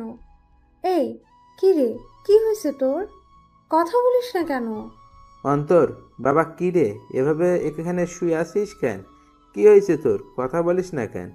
এই তানভীর, আমাদের অন্তর কথা বলে না কেন? ওর কি হয়েছে? নাকি তোরা সব সত্যি বলে দিছিস বলে রাগ করে আছে আমাদের উপর? কি রে তানভীর, মিলন, কথা বলিস না কেন? অন্তর এইভাবে শুয়ে আছে কেন? কিন্তু তানভীর আর তাদের মিলন মামা কান্না করেই যাচ্ছে। কাল রাতে বাস অ্যাক্সিডেন্টে উনি মারা যান। কি যাতা বলতেছেন এগুলো? আমার ছেলে বাড়ি ছিল, ও কি করে? নাকি ফাইজলামি করতেছে এই বেয়াদবটা? আমার রাগ উঠে গেছে, কিন্তু এইসব নিয়ে কি ফাইজলামি করিস অন্তর? এইসব কোনো মজা করার ব্যাপার? উঠ বলতেছি, না হলে কিন্তু একটা মারও মাটিতে পড়বে না। তারা অন্তরকে অনেকবার জাগানোর চেষ্টা করলো, কিন্তু অন্তর তো আর জাগবে না। সে চির নিদ্রায় চলে গেল, যেখান থেকে আর ফিরবে না কোনোদিনও। আব্বু, কথা বলিস না কেন তুই? একটিবার কথা বল বাবা। কি রে আব্বু, কথা বল না। সাথে সাথে অন্তরের বাবা মা দুজনেই অন্তরের দেহটাকে জড়িয়ে ধরে কান্না করে দিল। তারিন আর তানিয়া বাড়ি থেকে বের হয়ে দেখে বাড়ির আঙিনায় অনেক মানুষ। কিরে, এখানে এত মানুষ? বিয়ে তো ঘরোয়া পরিবেশে হবে বললো, তাহলে এত মানুষ আর কান্নাকাটির আওয়াজ পাচ্ছি কেন? চল তো দেখি কি হয়েছে। তারপর তানিয়া ও তারিন সেখানে গেল। কিরে, আন্টি এভাবে কান্না করতেছে কেন? কি হয়েছে? আঙ্কেলও কান্না করতেছে। কি হয়েছে রে? তারিন অন্তরের আম্মুর কাছে যায়। সেখানে গিয়ে যখনই অন্তরের আম্মুর কাঁধে হাত দিবে তখন সে সেখানেই নিস্তব্ধ হয়ে যায়। তার মুখ দিয়ে আর কোনো কথা বেরোচ্ছে না। সেও সাথে সাথে সেখানে বসে পড়ে। আন্টি, অন্তর এভাবে শুয়ে আছে কেন? কি হয়েছে ওর? কিন্তু তারা সকলেই কান্না করেই যাচ্ছে। অন্তর এভাবে শুয়ে আছে কেন? হাই অন্তর, তুমি এভাবে শুয়ে আছো কেন? কি হয়েছে তোমার? এইভাবে সাদা চাদর গায়ে কেন তোমার? হাই অন্তর, কথা বলো না কেন? আঙ্কেল আন্টি, অন্তর এভাবে শুয়ে আছে কেন? কি হয়েছে? কথা বলতেছেন না কেন আপনারা? কিন্তু কারো কোনো মুখে কথা নেই, শুধু কান্না আর কান্না। হাই কলিজা, এইভাবে শুয়ে আছো কেন? আমি জানি তুমি আমার উপর অনেক রাগ করে অভিমান করে বসে আছো, কিন্তু বিশ্বাস করো, আমি সত্যি তোমাকে ভালোবাসি। হ্যাঁ, আমি অন্যায় করেছি তোমার সাথে, আর বিশ্বাস রাখি তোমার সাথে, কিন্তু আমি আমার ভুল বুঝতে পারছি। তাই একটিবার আমাকে সুযোগ দাও, আর কোনোদিন এমনটি করবো না। সত্যি বলতেছি তোমাকে। কি হলো, কথা বলো না কেন তুমি? হাই কলিজা, একটিবার কথা বলো না, আমি তোমার পায়ে ধরতেছি। এই আর একটিবার সুযোগ দাও আমাকে, দোয়াই লাগে তোমার। এইভাবে চুপ থেকো না প্লিজ। দেখো, আমার কিন্তু ভয় লাগতেছে। আর তুমি এইভাবে চুপচাপ শুয়ে আছো কেন? কথা বলো না। দেখো, এভাবে চুপচাপ থেকো না। আমার আর এমন ভুল আমি করবো না। সবসময় তোমার প্রতি বিশ্বাস রাখবো। হাই কলিজা, কথা বলো না কেন? কি হয়েছে তোমার? তারিন অন্তরের হাত ধরে উঠালো আর সাথে সাথে পড়ে যায়। আর তখনই তানিয়া এসে তারিনকে ধরে আর নিয়ে যেতে লাগে। আই তানিয়া, ছাড় আমাকে। আমার কলিজা কথা বলে না কেন? কি হয়েছে ওর? আমাকে ছাড় বলতেছি। তারিন, অন্তর আর কথা বলবে না রে। সে আর কোনো দিনও আমাদের সাথে কথা বলবে না, হাসি ঠাট্টাও করবে না। সে আমাদের একা করে দিল রে। রাগ তো আমার সাথে করলো, তাহলে তোরা একা কি করে হবি? আর দেখি, ছাড় আমাকে, আমি ওর কাছে যাব। ওইখানে শুয়ে আছে আমার উপর রাগ করে, আর আমার সাথে কথাও বলে নাই রাগ করে। দেখি, ছাড় আমাকে, আমি ওকে মানিয়ে নিব। দেখবি, ও আমার সাথে কথা বলবে। ছাড় বলতেছি আমাকে। তারিন সেখানেই পাগলামো শুরু করে দেয়। সে কোনো মতেই বিশ্বাস করতে পারছে না তার অন্তর শুধু তাকেই না, সকলকে ছেড়ে চলে গেল ওপারে, যেখান থেকে আর কোনোদিনও ফিরবে না। তারিন পাগলামো করতে করতে জ্ঞান হারিয়ে ফেলে আর তাকে ঘরের ভিতরে নিয়ে যাওয়া হয়। দুপুরবেলা জানাজা পড়িয়ে অন্তরকে নিয়ে যেতে লাগে তার চিরস্থায়ী স্থানে। আজ এক আব্বুর কাঁধে তার ছেলের লাশ, এক বন্ধুর কাছে তার ভাইস্বরূপ বন্ধুটির লাশ হয়ে শুয়ে আছে, আর এক হতভাগা মামা যার সাথে হাসি মজা করে বেড়ানো ভাগ্নেটার লাশের খাট বহি করে নিয়ে যাচ্ছে তার চিরস্থায়ী স্থানে। অন্তরকে কবরে শোয়ানো হয়, তাকে মাটি দেওয়া হয়। আজ সেই কবরে দাফন হয়ে গেল কারো ছেলে, কারো ভাগ্নে, কারো প্রিয় বন্ধু আর কারো ভালোবাসা। সকলকেই সেখানে অন্তরের জন্য দোয়া করে চলে যায়। তবে সেখানে বসে বসে তিনজন হতভাগা মানসিক কান্নায় ভেঙে পড়ে বসে আছে। আজ অন্তরের মামা ভাবতে লাগে সেই দিনগুলো যখনই অন্তর তাকে জ্বালিয়ে বেড়াতো, কিন্তু আজ থেকে সেই মামাকে আর কেউ জ্বালাবে না। আজ এক বন্ধু তার সুখ দুঃখ ভাগ করা বন্ধুকে হারিয়ে ফেললো। আজ একজন বাবা তার শাসন করা ছেলেটাকে হারিয়ে বসে আছে। সব সময় অন্তরকে বকা দিয়ে বেড়াতো, কিন্তু আজ থেকে সেই বকাগুলো আর কাউকে দিতে পারবে না। অন্যদিকে তারিনের জ্ঞান ফিরে সে দেখে অন্তরের আম্মু কান্না করতেছে, আর তানিয়া তাকে সামলাতে সামলাতে কান্না করতে লাগলো। এই, তোমরা সকলে কান্না করতেছো কেন? আজকে না আমার আর অন্তরের বিয়ে, আর বিয়েতে তো মেয়েরা কান্না করে। তাহলে তোমরা ছেলের মা, ছেলের বান্ধবী হয়ে কান্না করতেছো কেন? আরে যাও, তাড়াতাড়ি আমাকে রেডি হতে হবে। এই তানিয়া, তাড়াতাড়ি আমাকে রেডি করে দে, কাজী সাহেব চলে আসবে যে কোনো সময়।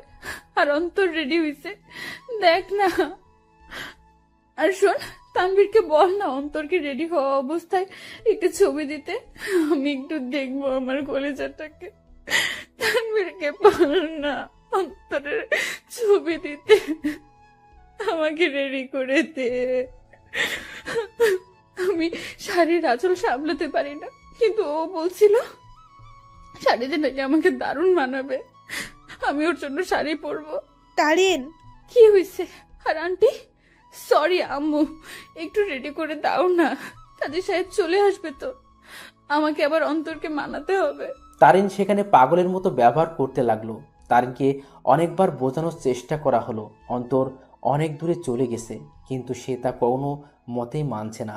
তারা বুঝতে পারলো অন্তরের অকাল মৃত্যু তারুণের মাথার এফেক্ট করেছে, তাইও সে পাগলের মতো আচরণ করতে লাগলো। তারিনের পরিবারও আসে, সবাই মিলে তারিনকে সামলানোর চেষ্টা করে, কিন্তু তারিনের মুখে একটা শব্দ, অন্তর। কিন্তু সে আর কোনোদিনও ফিরবে না। এভাবেই সমাপ্তি ঘটল এক অসমাপ্ত ভালোবাসার। একটি সন্ধ্যের জন্য একটি ভালোবাসা অপূর্ণ রয়ে গেল, শুধু থেকে গেল ভালোবাসার কিছু স্মৃতি ও অনুভূতি। ভালোবাসার মধ্যে সবচেয়ে গুরুত্বপূর্ণ হলো বিশ্বাস। একে অপরের প্রতি বিশ্বাস যত মজবুত থাকবে, ভালোবাসাও তত শক্ত হবে। সন্ধ্যের জন্য একটি ভালোবাসা সম্পূর্ণ শেষ হয়ে যায়, তবে বর্তমানে ভালোবাসার মানুষগুলোও অনেক আজব, কারণ আমরা ভুল মানুষের উপর বিশ্বাস করে ফেলি আর সঠিক মানুষকে সন্দেহ করে বসি। তাই ভালো যেহেতু বাসবেন, তার আগেই সেই ব্যক্তিটার সম্পর্কে একটু ধারণা নিয়েই তবেই ভালোবাসিয়েন আর ভালোবাসার প্রতি ভরসা রাখবেন।